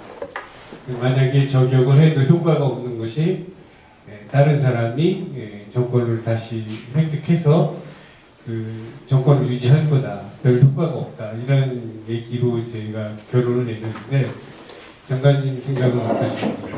아니, 장관님이 아니라 장군님 생각이 어떠십니까? 예, 뭐 굉장히 이 어려운 이제부터는 그 돗자리를 깔고 이야기를 해야 되는 이런 이제 구조로 넘어갔는데 제가 뭐 신통력과 이런 거는 전혀 없지만은 나름대로 상식적인 면에서 뭐 여러분과 비슷한 수준일 겁니다. 신통력을 받아야 하면 김정은이 솔레이마니처럼 제거될 수 있는가 그 가능성과 제거되고 난 뒤에도 우리가 바라는 효과가 올 것인가 두 가지 질문으로 이해를 하겠습니다. 첫 번째, 김정은도 대상이 될 수 있죠, 충분히. 그럼 조건이 좀 필요할 겁니다. 트럼프 대통령이 자랑한 자랑거리를 김정은이가 뺏는 행동, ICBM이나 핵실험을 해서 트럼프 대통령이 국민들에게 이렇게 자랑한 자랑거리를 일단 뺐어야 됩니다. 자, 자랑거리를 뺏고 나면 미국은 아마 두 단계로 북한을 압박하게 될 겁니다. 첫 번째는 경제적 압박이죠. 바로 군사행동을 들어가기는 조금 아닐 겁니다. 왜냐하면 훨씬 덜 위험하고 비용이 적게 들고 쉽게 할 수 있는 경제적 압박도 제대로 안 했는데 바로 고비용의 군사행동으로 나설 가능성은 별로 없다고 보고요. 혹시 뭐 트럼프 대통령이 정치적인 문제에 있어서 아마 이벤트, 터닝 포인트를 마련하기 위해서 그 이전에 할 수도 있어요. 그러나 그거는 저는 거의 가능성이 없다고 합니다. 왜 그러냐면 군사행동을 만들면 미국이 만약 군사행동을 하려고 그러면 한국에서는 여러 가지 조치를 해야 됩니다. 이란에는 지금 거주하고 있는 미국 국민들이 별로 없어요. 이란하고 전쟁을 벌이고 이란에 폭격을 해도 미국 국민들이 피해받을 국민이 없다는 소리죠. 대한민국은 주한미군부터 그 가족부터 한 30년 만에 여기 국민들이 있습니다. 이 사람들은 사전에 안전의 조치를 해주지 않고 군사행동을 하기는 일단은 김정은이가 반격을 할 가능성이 대단히 낮다 하더라도 만일에 한번 잘못되면 트럼프 대통령은 국민의 생명을 보호하는 헌법적 의무를 위반하게 되는 겁니다. 충분히 경고하고 조치를 하는데 뺀질 말을 안 듣고 우리 지리산 계곡에서 방송하는데 꼭 계곡에 있다가 줄 타고 나온 사람처럼 남아있는 건 도리가 없지만 최소한의 조치도 안 해놓은 것은 할 수 없는 것이죠. 두 번째, 한국에는 막대한 한국의 대개방이 세계 최고 수준이기 때문에 한국에 미국에 투자된 돈들이 많습니다. 이란에는 없습니다. 한국 매일매일 주가지수 따라 틀린데요. 지금 대략 한 1,700조 정도 될 겁니다. 추산하면 한참 왜 그러냐면 우리가 코스피가 2,300~400이 되고 코스닥이 한 800 정도 되면 시가총액이 2,000조가 됩니다. 지금 그보다 못하기 때문에 제가 계산 안 해봤는데 1,700, 800대에서 움직여요. 40% 외국인 자금입니다. 600조 정도 되죠. 80%가 미국계 자금 내지는 MSCI 지수, 즉 미국계 벤치마크 지수를 추종하는 미국의 역량에 있는 자금들입니다. 이게 400조 이상 돼요. 아무리 작게 잡아도 평균적으로 400조 어마어마하죠. 4천억 달러인데요. 한 3,500억 달러 정도 되겠네요. 2018년 10월 달에 여러 가지 문제로 코스피가 2,300에서 2,000으로 떨어질 때 외국계 자금이 5조가 탈출했습니다. 5조의 한국 코스피 지수가 15% 움직이는 연계성을 갖고 있는데 400조를 어떻게 뺍니까? 100조만 빼면요 코스피가 200~300으로 떨어질 텐데 나머지 다 빼버릴 텐데 지들도 완전히 쫄딱 망하는 거예요. 여기 3,000원 거의 4천억 달러 정도를 완전히 날리면요 월가에 있는 인베스트 뱅크 10대쯤 다 파산합니다. 웬만한 펀드 다 파산합니다. 그만큼 박정희 대통령 덕분에 대개방성이 높아져서 밖에서 기침만 하면 독감만 걸리는 이러한 측면도 있지만 우리가 무너지면 나머지도 다 병원에 입원해야 되는 상호 의존성이라는 게 그런 겁니다. 이렇게 돼 있거든요. 자, 그러니까 경제적부터 먼저 쓸 수밖에 없는 환경이에요. 그렇잖아요. 그런데 이것만도 상당합니다. 2397호에 우리가 다 아시겠지만은 북한이 추가적으로 만일 전략적인 도발을 하면 석유 쿼터를 50만 톤에서 줄이기로 이미 합의가 되어 있는 거예요. 양은 좀 문제가 되겠죠. 2397호의 더 고강도 제재를 미국이 할 수 있고 여기에 대해서 중러가 반대할 명분이 별로 없다. 그 다음에 2397호의 제재 이행을 지금 사실은 트럼프 대통령이 북한을 달래느라고 느슨하게 해주고 있거든. 이것을 중국으로부터 밀수 같은 거 철저히 막아서 세컨더리 보이콧을 건다고 그러면 타격받습니다. 그 다음에 미친함대 같은 걸 보내서 해상 봉쇄에 들어갈 수도 있습니다. 무슨 경제적 봉쇄보다. 자, 북한이 트럼프의 자랑거리인 ICBM 도발을 하고 여기에 미국이 경제 제재를 경제 봉쇄 개념으로 고강도로 올리고 난 뒤도 북한이 손을 안 들면 그 다음 군사 행동을 고려할 것이다. 이렇게 보면 됩니다. 그 다음에 아까 말한 군사 행동. 군사 행동을 아까 하려고 그러면 미국 국민의 생명의 조치, 뭐 돈에 대한 조치가 복잡하게 필요하죠. 그러니까 어떻게 하면 되겠어요? 미국은 우리가 공격을 해도 북한이 전혀 대응을 할 수 없는 전략적 조건을 만들어 놓으면 앞에 이 번거로운 절차를 구태 안 해도 되겠죠. 그러니까 현실적으로 미국은 앞에 있는 조치를 하려고 그러면 1, 2년 걸리고 몇 년 걸릴지도 모르고 그동안 뭐 속된 말로 뽀록이다 나가지고 제대로 하지도 못하니까 비밀리 화닥다 할 겁니다. 그러니까 그러나 엄밀하게 전략적 제한상을 만들어 놓을 겁니다. 즉 김정은한테 네가 핵을 내려놓는 것을 참아내면 생존을 보장해 주겠다. 솔레이마니 지는 직접 제거하게 되면 김정은이 이판사판이 됩니다. 그러니까 김정은은 이런 거죠. 핵과 함께 생존도 유지하고 척화도 할 수 있으면 최선이지만 핵이 없는 가운데 생존이라도 유지하면 차선책이 되겠죠. 북한이 핵을 가지지 못했을 때 핵이 없는 상태에서 오랜 시간 생존을 유지해왔던 익숙한 대로 돌아갈 뿐입니다. 김정은은 천수를 다해서 권력을 유지할 수 있고 아들한테도 물리줄 수 있는 가능성이 있는 사람이에요. 차선책을 택할 수밖에 없는 상황을 조성해 놓을 겁니다. 그리고 그 작전도 공개된 것이 아니라 예를 든다면 블라디노즈 개념으로 오늘 김정은이 특각이 경치 좋은 곳에 있기 때문에 산이 꼬불꼬불한 데 있거든요. 다리를 하나 탁 부십니다. 특각 바로 앞에. 그 다음날 터널을 하나 부십니다. 3일째는 엄밀하게 심포조선소의 고래급 잠수함을 하나 의뢰를 공격해서 없애버려요. 그 다음에 또 며칠 후에는 김정은이 잘 안 가는 안 가는 게 확실한 우리 삼지연 근처에 있는 특각 하나를 날려버립니다. 매일 하루에 하나씩. 근데 김정은은 어떻게 할까요? 소문을 낼까요? 그럼 북한 주민한테 다 뽀록나서 제가 위험한데 2017년 9월에 우리가 쭉 동해안에 미국 비행기 올랐을 때 북한이 모른 체 했잖아요. 아는 체 해봐야 그렇다고 해서 유엔 제재가 나있고 북한이 심각한 위반을 많이 했는데 자기 편을 들어서 미국 나쁜 놈이라고 할 나라는 별로 없고 중국, 러시아가 뭐 구두로 하겠지만 미국이 영향도 안 받을 거고 괜히 이야기해서 북한 주민이 하면 자기 권위만 무너지니까 모른 체 하겠죠. 그러나 겁은나겠죠.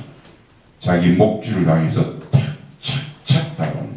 여러분 바로 총 맞아 죽으면 덜 겁나는데 어디 붙잡혀서 깜깜한 데 붙잡혀서 하루에 하나씩 손가락 하나씩 잘린다 생각하십시오. 얼마나 그 공포악합니까? 얼마든지 많아요. 그 다음에 우리가 통상 이런 구조를 갖고 있습니다. 북한의 군사행동을 공격을 미국이 있으면 북한은 무조건 반격을 하고 중국은 무조건 도와줄 것이다. 첫 번째 북한의 반격이 어려운 건 제가 말씀을 드렸고 그게 임기가 정해져 있지 않기 때문에 천수를 위해서 영원히 권력을 가질 수 있기 때문에 더 반격하기 어려운 겁니다. 중국은 1950년 중국은 미국과 전쟁을 할 수 있는 나라였어요. 가난한 농업국가였지만 전쟁을 할 수 있습니다. 왜? 두 가지입니다. 중국은 가난한 농업국가였고 통상을 거의 하지 않았고 통상을 하더라도 공산권과 제한적으로 했습니다. 지금은 자유시장 질서에 나와 있습니다. 지금은 그 덕에 부강해서 세계 2의 GDP를 가지고 있지만 만일 중국이 미국과 전쟁을 할 것이라는 가능성이 되는 순간 여러분 중국 펀드 다 해약하시겠죠? 중국 누가 장사합니까? 중국이 미국 부채 빚 많이 갖고 있다 큰 소리 빵빵 치는데 아니 전쟁하고 죽기 살기로 전쟁하는 나라한테 빌린 돈 왜 갚아요? 유식한 말로 자산 동결이 그겁니다. 너 나한테 싸워? 내 빌린 돈 안 갚아. 싸워보자 이거거든요. 중국 바로 망합니다. 아마 시진핑이 와서 이야기하겠죠. 냉전 감옥을 찾아서 빨리 군사적 충돌을 더 이상 확대되지 않도록 하라. 중국은 자세하지 않겠다. 그러나 중국은 여기에 군사적으로 개입하지 않는다는 선언하지 않는 순간 중국의 금융시장은 이틀 만에 완전히 박살납니다. 그래서 이거 할 수 있는 자 이렇게 이해를 그러나 그 단계가 있다 이게 말씀드리고 좀 길게 말씀드립니다. 두 번째 김정은이 제거해도 이거는 대체할 수 있는 세력이기 때문에 효과가 없지 않느냐 이건 좀 생각이 다릅니다. 너무 그 가정은 김정은이 제거돼도 김정은이 이상가는 악랄한 군부가 악랄한 누군가 독재자가 들어선다는 전자인데 저는 그렇게 될까요? 김정은이 제거하고 나면 만약 김정은이가 뭐 리프가 됐든 F-35가 됐든 B-2의 무지막지한 MOP GBU 57이라고 하는 60m 툭 걷어가는 이런 폭탄을 맞아가서 돌아가셨는데 내가 김정은보다는 목소리를 높여서 지도 죽을 텐데 지금 이 분석기술이요 어떤 사람들은 뭐 이란에 비해서 북한이 방공망이 많아서 어려울 거라는데 지금 전 세계 모든 방공망을 무력화시켜 미국이 마음만 먹으면 타격할 수 있는 군사수단을 다 가지고 있습니다. 그러니까 지금 그 다음에 미국을 제외한 국가는 차원을 달리하는 군사기술에 격차가 있어요. 그러니까 나머지 나라는 미국이 마음을 먹으면 뭐 여러 가지 마음을 먹으면 비용은 있겠지만 마음을 먹으면 그 나라가 갖고 있는 국방 태세는 무력화시킬 수 있는 수준은 높아져 있거든요. 이제 그렇게 이해를 하시면 되기 때문에 김정은이 제거해도 효과가 없다. 저는 그렇게는 안 봅니다. 김정은이 제거되고 나면 김정은과 비슷한 정책을 폈다고는 나도 김정은과 같은 운명이 될 것이라는 것이 명확해지기 때문에 물론 북한의 권력을 지기 위해서 더 강경한 메시지를 낼지 몰라도 물밑으로는 그렇지 않다라는 메시지를 보낼 수 있기 때문에 만약 더 강경한 이야기를 한다 하더라도 그거는 국내용이다. 저는 그렇게 조심스럽게 예측합니다. 감사합니다. 네, 저희가 장관님 4시간 20분까지 계신다 하셨는데 질문 한 두세 분 정도 더 받을까요? 저도 장기표 선생님 저도 어디 이 출판 기념회 가서 연설을 좀 해야 되겠어요. 아니 택시 타고 가긴 되겠군요. 네, 장관님 그 말씀 잘 들었습니다. 네네. 그동안 가고 있던 부분이 많이 풀리고 있는데요. 아주 젊은 사람들이 이런 얘기를 많이 들었으면 좋겠어요. 간단한 질문을 하겠는데요. 지금 그 김윤진 군의 그 책에도 보면은 한 번도 경험해보지 못한 나라. 문재인 대통령이 취임했을 때, 이 말을 했을 때 사람들이 굉장히 의아하게 생각했어요. 무엇이 한 번도 경험해보지 못한 나라일까? 그런데 2년 반이 지나서 지금은 저 개인적으로는 그렇게 생각합니다. 아, 이것이 한 번도 경험해보지 못한 나라였구나. 왜냐하면 정상인들로서는 판단해서 도저히 이해가 가지 않는 그런 현상들이 지금 많이 일어나고 있죠. 조국 사태라든지 공수처라든지 비로인 동제 이런 것들이 우리 대부분의 일반 국민들로서는 아니 어떻게 이런 거를 갖다가 할 수가 있을까? 그렇게 생각을 했는데 이게 하나하나 들면서 어제 검찰 인사를 하는 거 보고 야 정말 한 번도 경험해보지 못한 나라 이거를 그때 당시 얘기를 했었다는 것은 어느 정도 시나리오를 갖고 얘기를 하지 않았느냐. 그리고 지금 돌아가는 것이 시나리오대로 가고 있구나.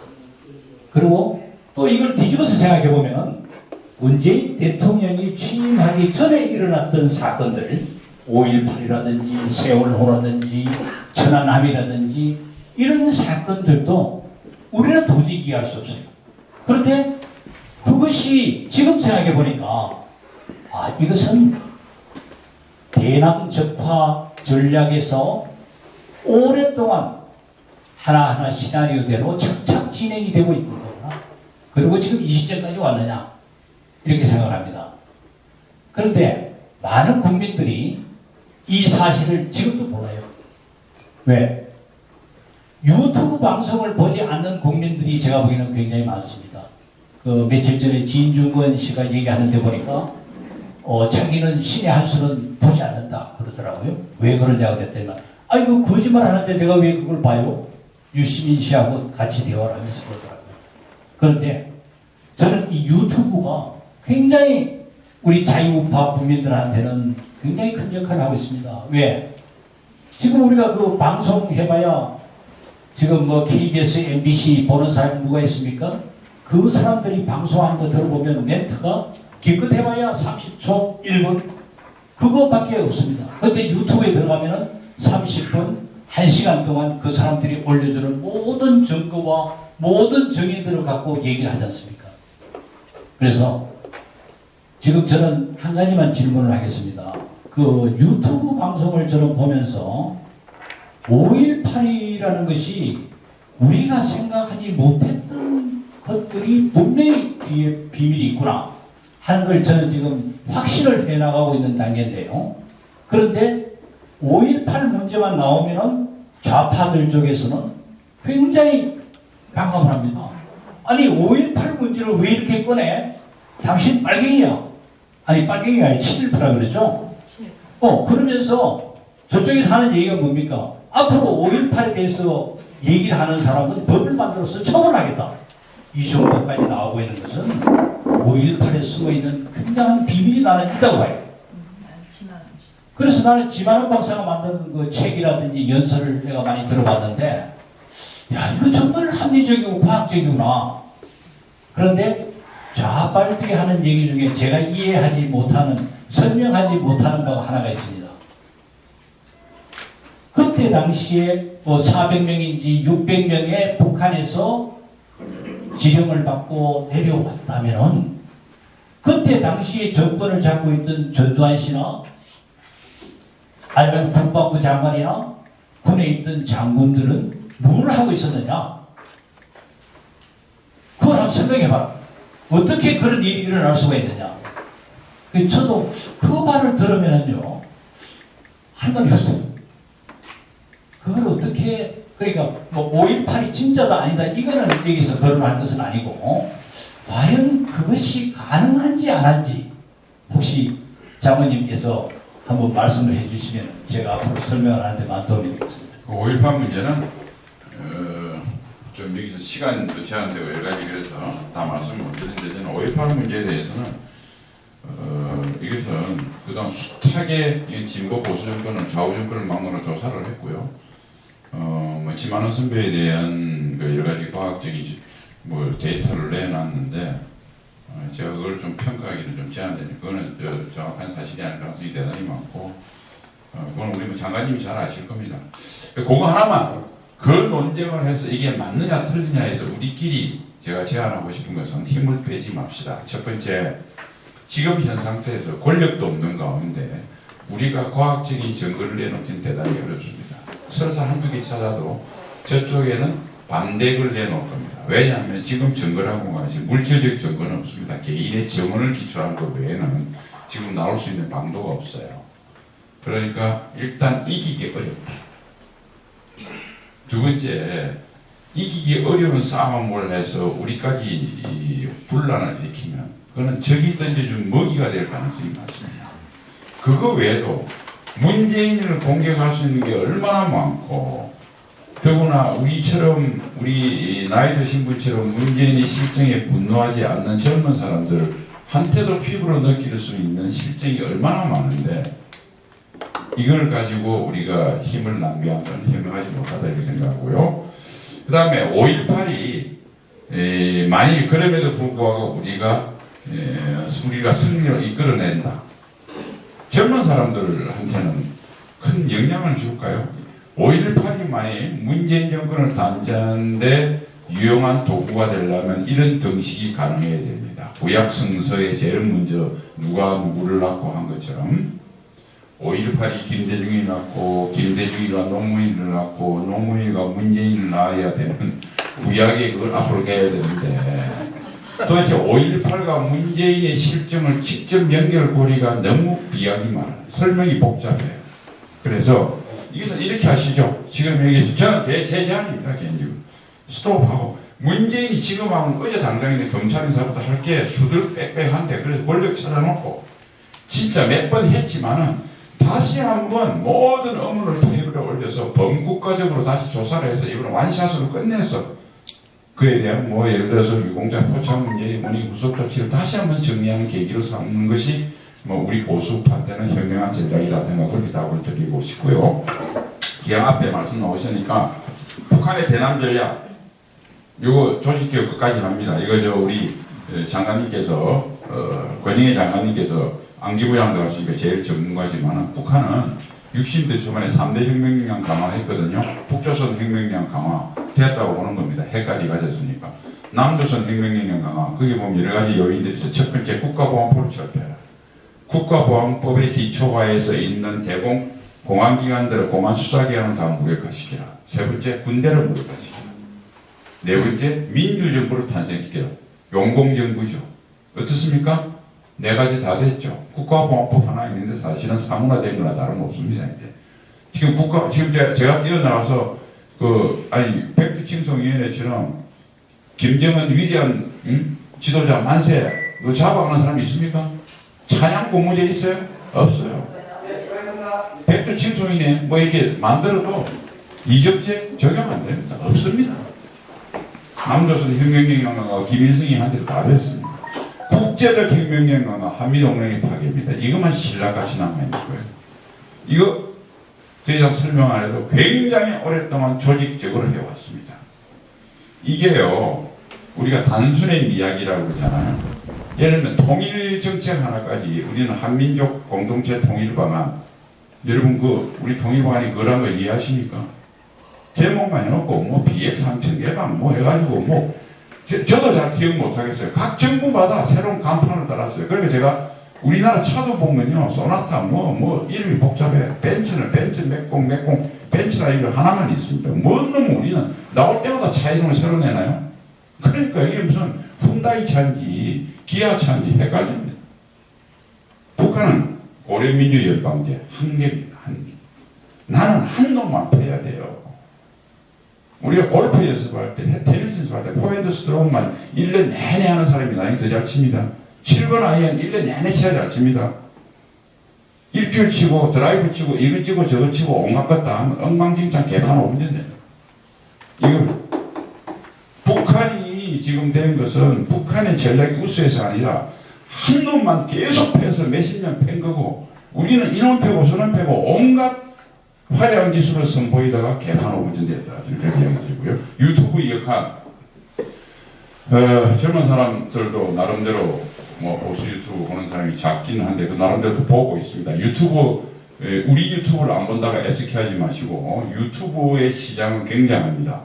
저는 이 SNS에 대한 위력을 절감한 것이요 2011년에 있었던 제스민 혁명입니다.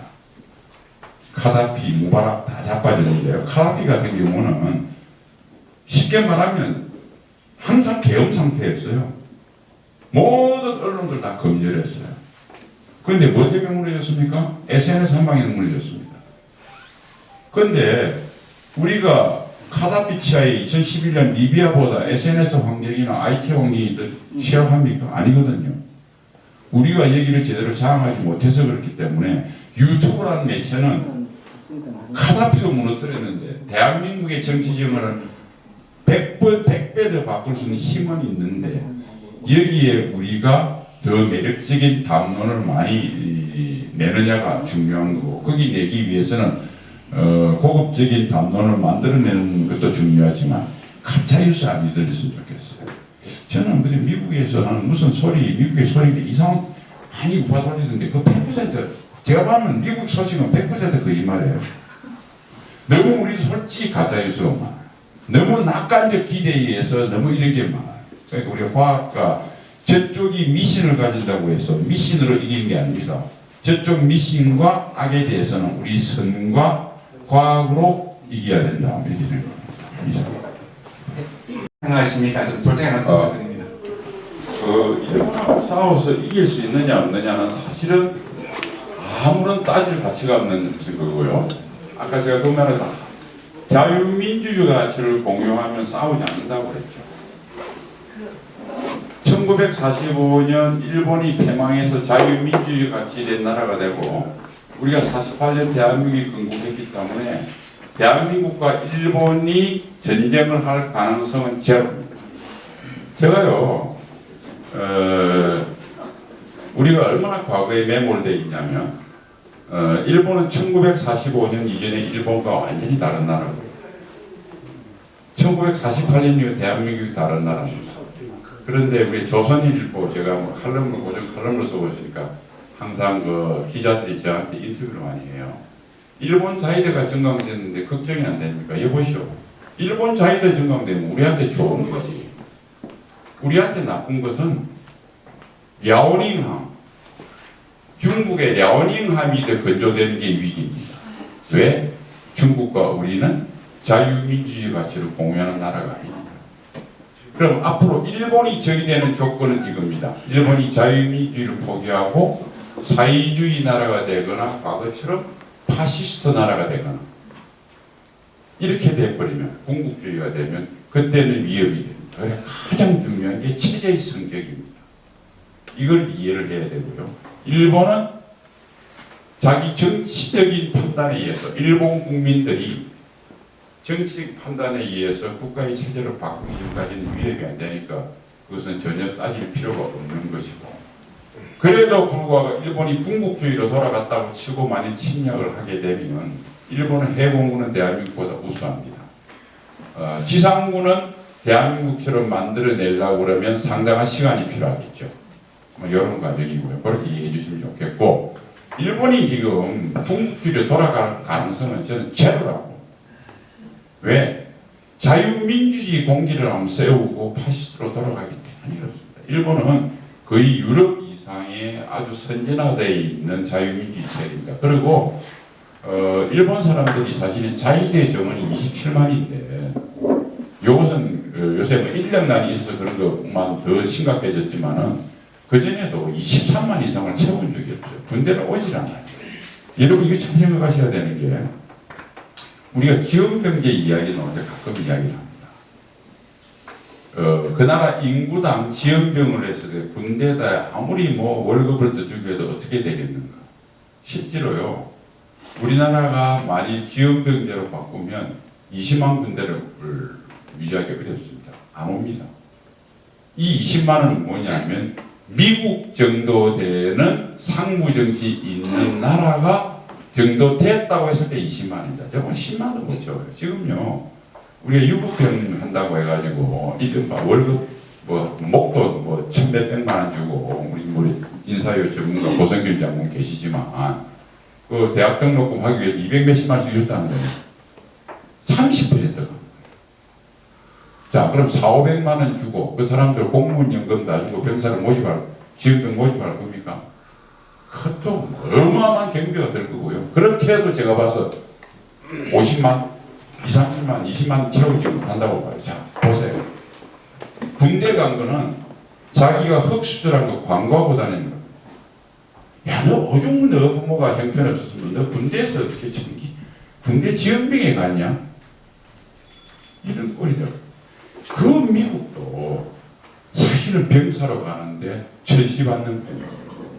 그래도 미국은 월급뿐만 아니라 대학 등록금, 직장, 나중에 좋은 대학, 아이비를 가든 어디를 가든 여러 가지 점수 어마어마하게 직접 경비뿐만 아니라 사회적 합의에 의해서 보상해줘요. 그래도 그 쉽지 않아요. 그래서 그런 이야기를 제가 드리면서 일본은 한국보다 더 상무정신이 약하게, 일본 국민들한테 사실은 군국주의로 가자. 이건 낙타가 바늘 굽는 것보다 훨씬 힘들다고 저는 생각을 하고, 일본에 대해서 이것은 우리가 잘못된 프레임입니다. 과거에 매몰되어 있는 국민극에 있고 그것을 확대시킨 것이 김일성이 각권 전략에 의해서 일본을 계속 적으로 볼 수 있도록 우리의 사회 분위기를 만들기 때문에 가능한 것이죠. 일본은 우방국이고, 마치 일본 자위대가 이정호급 사실상 경항모를 하나 더 만들었다고 그러면 태평양 함대에 미국 항모가 하나 더 생긴 것이다, 이렇게 봅니다. 한국을 도와주는 데 필요한 전력이지 한국과 싸우기 위한 전력이 아니다. 이게 좀 이해를 해 주셔야 변화된 세상에 맞다. 마지막으로 다 아시겠지만 우리가 이건 뭐 국제 정치학에서의 여러 가지 격언 중에 아주 중요한 격언인데 영원한 적과 영원한 친구도 없다. 어제의 적이 오늘의 친구 그렇잖아요. 우리 임진왜란 때는 조명연합군이 일본군하고 싸웠습니다. 2차 세계대전 때는 물론 한국이 일본의 뭐 식민지여서 법적으로 따지면 그렇게 따지기 못하지만 감정적으로 따질 때 중국, 일본은 우리 편. 일본은 나쁜 놈. 1945년 일본이 한국하고 난 뒤에는 일본은 좋은 놈, 중국은 나쁜 놈입니다. 이게 바뀐 거예요.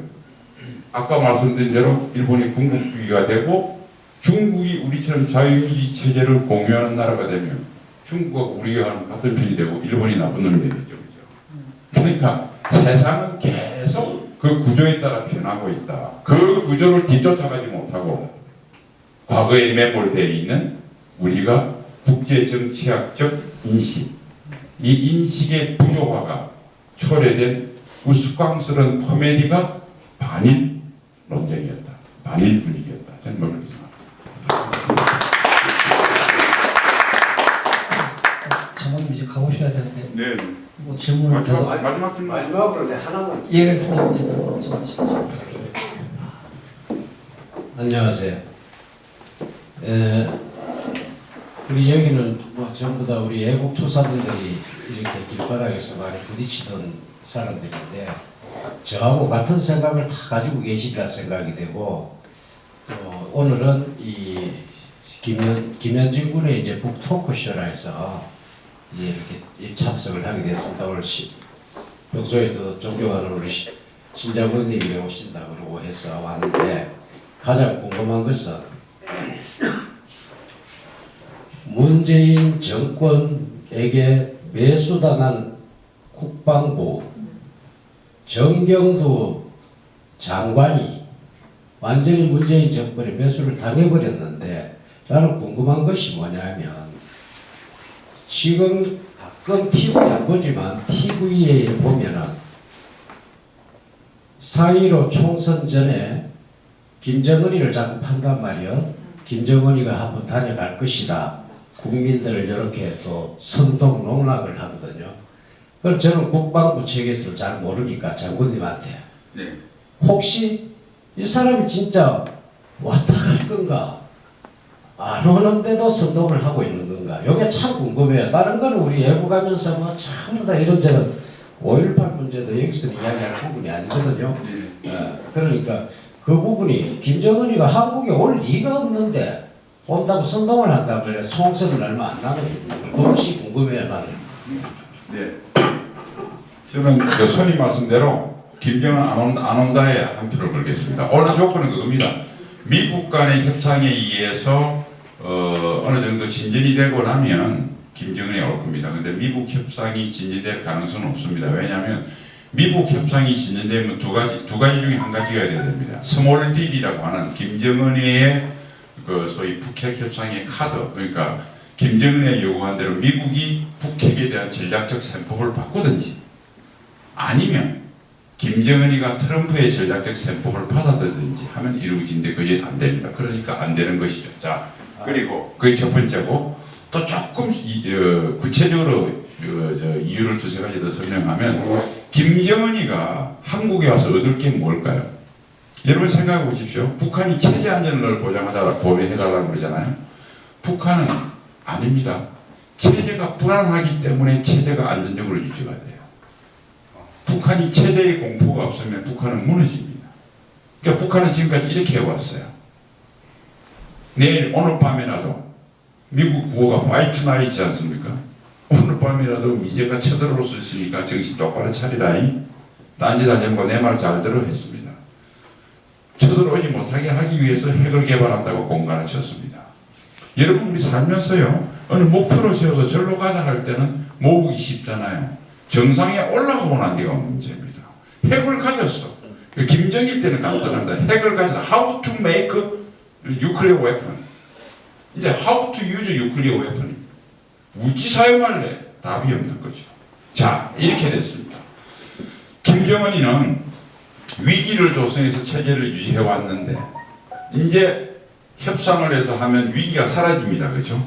그러면 권력을 유지하기 위해서 뭔가 대체제가 있어야 될 거 아닙니까? 그게 산타클로스처럼 엄청난 돈을 갖다 주는 거죠. 경제적 성과죠. 그런데 이게 세법이 틀리니까 안 되니까 계속 만나봐야 북한 주민들은 트럼프하고도 저렇게 서로 사랑하는 사이라고 그러지, 문재인이는 완전히 뭐 종이 다 됐지. 내가 밤에 긴장하면서 잠 못 이룰 이유가 없겠네. 편히 자고 싶을 거 아니에요. 근데 돈은 안 들어와. 그러니까 이렇게 안 되고 만나봤자 김정은이는 체제 내구성만 파괴됩니다. 그래서 안 오는 것이죠. 그 다음 세 번째 이유입니다. 김정은이의 모든 것을 운명을 쥐고 있는 것은 현실적으로 미국일 수밖에 없습니다. 중국은 물리적 힘은 있는데 아까 말씀드린 대로 완카드만 내기 때문에 힘이 안 됩니다. 미국은 북한한테 하나도 안 퍼주는데 왜 저렇게 힘을 가질까요? 두들겨 팬 힘이 있거든요. 삶이 이런 겁니다. 당근보다 채찍이 훨씬 더 직접적인 효과가 있어요. 말 안 들으면 때려 죽이겠다는 거 돈 내놓잖아요. 여러분 강도 만나면 돈 내놓잖아요. 돈을 위해서 목숨 바칩니까? 채찍을 피하고 하면 당근 100만 원 주는 것보다 200만 원이 효과가 있습니다. 근데 목 내놓는데 1억보다 여기 더 좋고 무슨 상관이 있습니까? 돈이. 당장 죽게 생겼는데. 미국이 북한을 죽일 수 있는 채찍을 갖고 있기 때문에 김정은이가 저지를 냅니다. 중국은 북한을 팔자를 펴게 할 수 있는 당근을 잔뜩 갖고 있어도 채찍을 들 가능성이 전혀 없다는 것을 김정은이 알고 있기 때문에 시진핑이 말을 안 듣는 거예요. 이 구조를 아시겠죠? 이렇게 된 상태. 그런데 자 미국은 2018년도에 문재인이가 트럼프를 꼬셨습니다. 형이 김정은이 불러서 쇼 안 마시죠. 그 처음에 약간 맛배기로 내가 6월 13일 지방선거 때 재미 좀 보고요. 형님이 대박이 11월달 중간선거에서 대박 치십시오. 근데 결과를 보니까 재미는 문재인이만 봤어요. 트럼프는 재미 보려고 그러니까 소재가 떨어져서 아무것도 못 봤어. 그러니까 앞으로 만일 트럼프가 북핵을 가지고 쇼를 해서 재미 보려면 총선 때 보면 안 되죠. 그럼 2018년도 재판이 나서 지는 아무것도 못하지요. 만일 하려고 해도 또 이 쇼는 감동이요. 진짜 내용은 감동이 길게 갑니다. 우리 그렇잖아요. 싸구려 사면 한두 번 사면 허물허물해지잖아요. 짝퉁 사면. 진품 사면 돈은 들어도 평생 수선해서 쓸 수 있잖아요. 그러니까 짝퉁 쇼는 유효기간이 짧습니다. 그러니까 어떻게 해요? 11월 대선이니까 9, 10월쯤 불려야 11월 달 재미 보죠. 3, 4월 달에 보면 문재인만 재미 보고 자기는 볼거리도 없고 또 3, 4월에 이뤘다가 5, 6개월 되면 짝퉁이라는 거 사람들이 다 해서 에이 남대문에서 괜히 사서 버려버립니다. 현대백화점 가서 좀 3년 정도 할부로 살 걸 일이 되는 거거든요. 그래서 총선 때 김정은이가 문재인을 위해서 쇼를 하기 어려울 겁니다. 그리고 아까 말한 받을 건 다 받았는데 돈을 내야 되는데 김정은이 그러지 않을까요? 너는 이만 내가 나가서 말이야 내가 체제 위협에도 불구하고 쇼 좀 해줬는데 자식 주는 것도 없어. 맨날 외상이야.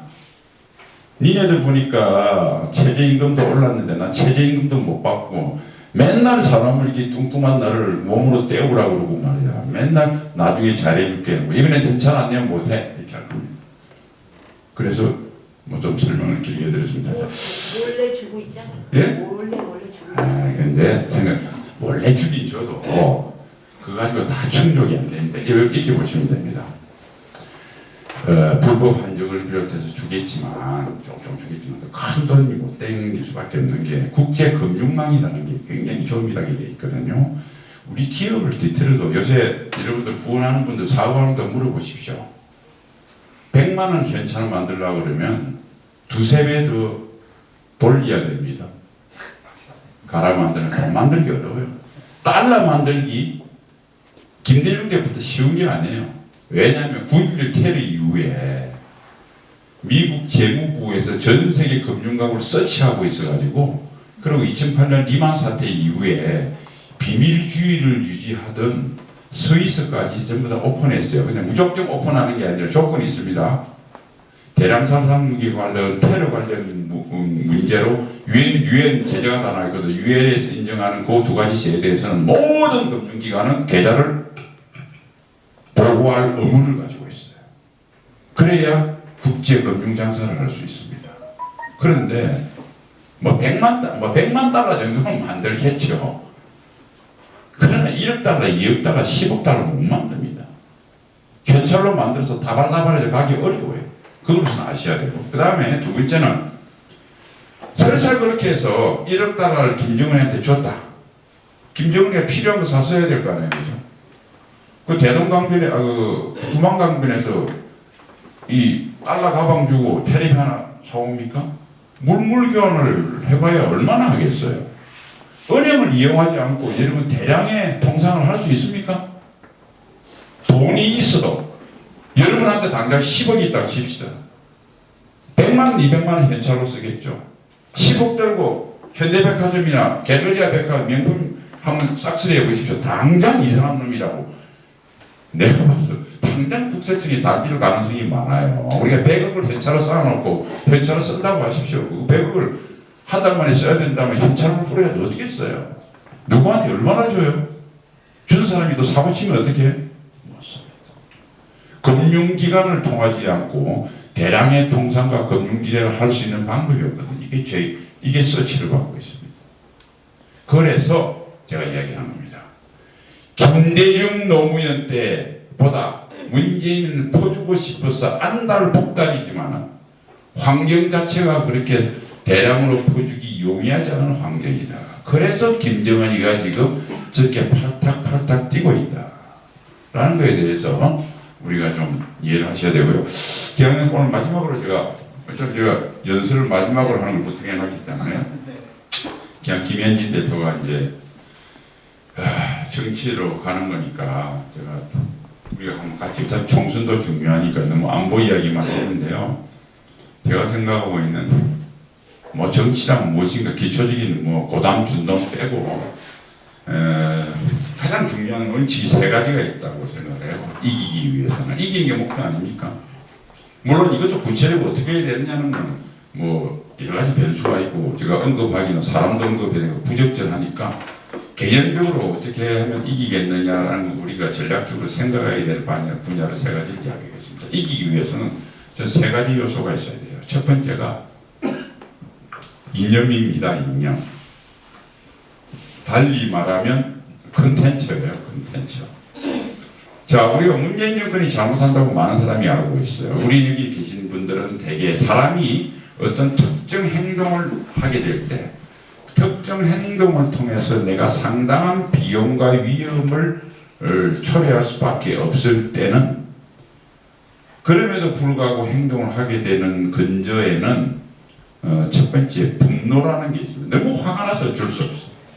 화가 나서 내 이해관계 따지기 전에 문재인 저 쌍판떼기를 보면 내가 무슨 희생을 치러서 저 새끼를 좀 끌어내려야 되겠어라고 분노 움직입니다. 그런데 그 분노만 가지고 그런 손해를 감수할 사람의 숫자는 늘어나지가 않아요. 물론 조국 사태로 좀 늘어났긴 했는데 여기 계신 분들이 한정되어 있습니다. 그런데 싸움은 이것만 가지고 이길 수가 없어요. 분노하긴 하는데 문재인이가 시키기 싫은데 그렇다고 나의 현저한 불편을 감내할 만큼 열받는 건 아니다. 즉 분노를 하더라도 분노 때문에 행동에 손해보는 행동에 이르지 못하는 우리가 중도라 정치지형 송원은 중도라 그러고 세대라고 보면 좀 이렇게 젊은 사람들 이런 사람들을 움직이게 하는 것은 뭘까요? 이해관계입니다. 분노라는 감정이 아니라 합리적인 이성한 이해관계입니다. 즉 현재 내가 100만 원을 희생을 하면 나중에 1000만 원이 돌아온다.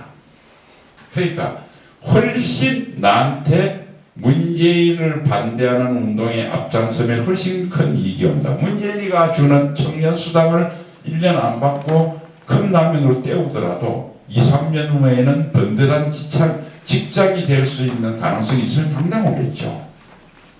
그래서 첫 번째가 중요한 게 뭐냐면 문재인이 비판은 분노입니다.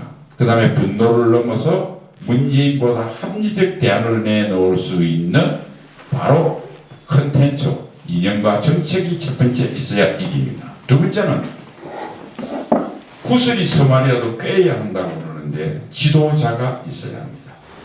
그런데 지도자는 우리 한 명만 생각하는데 뭐 한 명이 하나 덜렁 내려오면 됐겠죠. 이승만, 박정희 하다못해 그 사람보다 큰 성과를 냈다 안 냈다를 떠나서 어쨌든 정치적으로는 YS, DJ, 우리 아는 이명박, 박근혜 하여튼 브랜드 파워가 있는 단일 지도자가 있었지 않습니까? 지금 있겠습니까?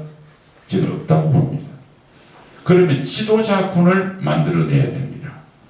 이 지도자군을 만들어내서 총선을 거치고 그 뒤에 대선에 이르는 과정에서 한 명은 압축되겠죠. 그러니까 지금 우리가 보수파가 사람 없다 하면서 검증 과정을 거치지 않고 누구누구 막 뽑았습니다. 지금까지 계속 실패했잖아요. 반기문을 이래서 쭉쭉 실패했잖아요. 황교안 대표도 지금 리더십의 위기를 느끼고 있습니다. 그렇죠? 여러 사람을 뽑아서 컨테스트에 모이지 않고 그게 귀찮다고 그 과정을 생략하고 그냥 한 사람을 일단 올인하는 결과가 자꾸 낭비를 봅니다. 그 다음에 원래 지도자로서 황 대표가 됐든 누가 됐든 상당한 포텐셜 능력은 있는데 처음부터 경험 없이 너무 큰 모자로 씌우니까 그냥 그 무게에 짓눌려서 크지 못한 사람이 있을 수도 있잖아요. 그 지도자 그룹을 만들어야 되는데 자, 이 지도자 그룹을 만들기 위해서는 우리 나이 든 사람들이 필요합니다. 제가 여러 개 예를 들 수 있지만 한 가지 예를 영국의 정치 예를 가끔 제가 들어요. 그러니까 대처 수상 이후에 영국 분열 대처가 치료하고 나니까 보수당의 장기 집권 시대가 열리고 아주 노동당은 빈사지경에 이르렀습니다. 그러니까 노동당 영감님들이 모였어요. 야, 웃자면 좋노. 방법이 없다.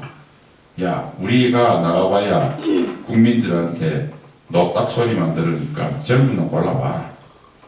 44살에 토니 블레어를 부릅니다.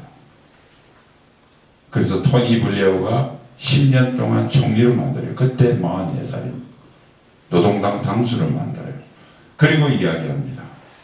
천진한 거 가지고 도저히 안 되니까 이제 우리도 바꾸자. 수정사회주의, 제2의 수정사회주의죠. 그게 제3의 길입니다. 이번에는 한 10년간 노동당이 해먹으니까 보수당이 날려놨어요. 영감들이 모였죠. 웃자면 좋노. 야, 우리도 똑같이 하자. 더 젊은 놈 골라봐. 토니 어블레보다 더 잘생기고 청바지가 훨씬 잘 어울리는 애 하나 골라봐. 39살짜리 데이비 캐머런을 고릅니다. 데이비 캐머런도 44세 총리가 돼서 6년간이에요. 2010년부터 2016년까지. 그래서 만들어내는 거예요. 지도자는 만들어냅니다. 우리는 사람이 없다고 그러는데 자, 정치적으로 의미 있는 지도자급 사람은 뭐가 있어야 돼요? 많이 알아야 돼요. 대중적 인지도가 있어야 됩니다. 돈도 있어야 됩니다. 네트워크도 있어야 됩니다. 그런 놈이 어디 있습니까? 없잖아요. 자질만 고르면 돈 내는 사람은 돈을 내고 네트워크가 있는 사람은 네트워크를 주고 공부가 좀 덜 됐으면 공부를 시켜줘야죠. 그래서 그 사람의 본질 자질을 봐야 됩니다. 기본적인 생각이 뭔지, 캐릭터가 어떤지, 퍼스널리티가 어떤지, 그리고 좀 훈련시키면 웅변이 될지 하다못해 밖에 나와서 10분간 하는데 대대대거리고 토론 붙여놓으니까 해소리 삑삑하고 설명해줘도 이 흡수력이 없는 애들이 있거든요. 암만 한 시간 알려줘도 내놓으면 딴소리하는 놈들이 있어요. 탁탁탁 한두 시간 가르치면 그냥 KBS 토론 나가서 상대방 보고 맞짱 뜰 수 있고 10만 군용 앞에 나는 쫄지 않고 그냥 확 휘어잡을 수 있는 이런 기술이 있어야 됩니다. 그런 사람을 골라서 영국이 한 거예요. 자, 그렇게 지도자를 만들어내야 늦다고 할 때 빠릅니다. 지금부터 우리가 그 생각을 가지고 바라보죠. 세 번째, 전략 전술입니다. 전략 전술은 아주 간단합니다. 세 가지로 이어갈게요. 끝까지 공격하라. 두 번째, 완전한 승리가 될 때까지 끝까지 공격하라. 두 번째, 똑같은 거예요. 끝까지 공격하라. 두 번째, 수비하지 말고 공격만 해라. 세 번째, 첫 번째와 두 번째를 절대 잊지 마라. 세 가지입니다. 여러분 스포츠하고 정치는 똑같아요. 재밌어야 장사가 됩니다. 그런데 차이점은 뭐냐면 스포츠는 좀 재미없어도 골 많이 넣으면 이기는데 정치는 골과 상관없이 재밌기만 하면 이깁니다. 여러분 이태리 축구 열나 재미없습니다. 왜? 빗장 수비하는 한 골 넣고 계속 수비만 하거든. 실력은 좀 있어 안 봐요. 프리미어리그 재밌습니다. 여러분 축구 야구 볼 때 0대0이 재밌어요. 1대1이 재밌어요. 2대2가 재밌어요. 3대3이 재밌어요. 똑같은 무승부라도 3대3이 되게 재밌습니다. 그렇죠? 골이 많이 나요. 첫 번째 재밌다. 공격은. 수비는 졸립다. 수비 위주 스포츠 보면 다 잔다. 재밌다. 두 번째 공격을 하면 단결된다. 제가 보내겠을 때 그래요. 서로 싸우면 방구석에 앉혀놓으면 한국 사람도 싸움밖에 안 납니다. 야 다 나와 주는데 임마 다 나와 추진이 있고 축구하면 단결합니다. 움직여야 단결합니다. 그렇지 않아도 말 많고 사변적인 한국 사람 방구석에 나오고 수비한다고 앉혀놓으면요 네가 잘했니 내가 못했니 맨날 싸웁니다. 그래서 독재자들이 국내 문제가 복잡할 때 대전쟁을 벌리잖아요. 공격을 하면 단결합니다. 그래서 지금 우리가 통합이 안 되니 분열되니 뭐 공격을 안 해서 그래요. 공격하면 됩니다. 공격이 해법입니다. 끝까지 공격하고 수비는 아예 하지 마십시오. 공격만 하십시오. 더구나 상대방은 어마어마한 고수입니다. 미야모토 무사시 일본 최고의 금괴 마지막 맞짱 뜰 때 어떻게 합니까? 2등짜리고 맞짱 뜰 때 왼팔 주고 목 답니다. 지 손가락 하나 안 닦혀도 비틀비틀 움직이면 못 이겨요. 허점으로 팔을 출중해서 목을 따버리는 거예요. 심장을 찔러버리거나 그래 이기는 겁니다. 근데 어떻게 했어요? 솔직히 안 됐지만 특히 거명해서 자유한국당 잘 가다가 5월달부터 뭐 막말하지 말라고 수비하겠다고 몸살이니까 두 공격하니까 수비하니까 두 뻔한 거 아닙니까? 관중은 콜로세움에 모인 관객하고 똑같아요. 용감하게 공격하는 금투사는 마지막에 전부 다 이렇게 합니다. 황제가 얘도 이렇게 합니다. 그래서 공격하라. 공격의 대표적인 예를 아주 간단하게 두 가지만 들고 진짜 끝내겠습니다. 역사상 미국 역사상 가장 드라마틱한 선거가 1948년 해리 트루만의 재선 때입니다. 트루만은 첫 번째 선거는 루즈벨트가 44년 이겼는데 빨리 죽는 바람에 승리한 것이죠.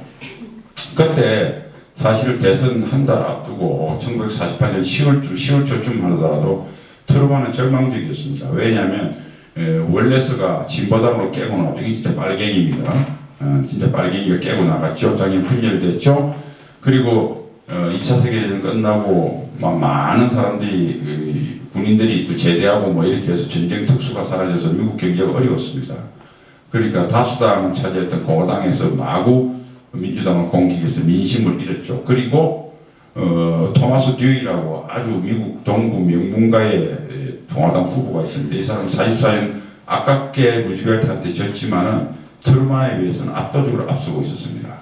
그래서 트루만은 도저히 안 되니까 아이젠하워한테 내가 대선 후보를 양보할 테니까 당신이 대선 후보 해라. 나토 군사회가 막 제대하기 직전인데 아이젠하워가 거절합니다. 토마스 듀이가 두 번 나왔기 때문에 52년 대선에는 어차피 듀이는 못 나오고 내가 나오기로 이미 공화당하고 이미 내고가 되어 있다. 난 못 나가겠다. 그래 갈 수 없이 떠밀려서 나오면서 에이 이판사판이다. 고졸이거든요.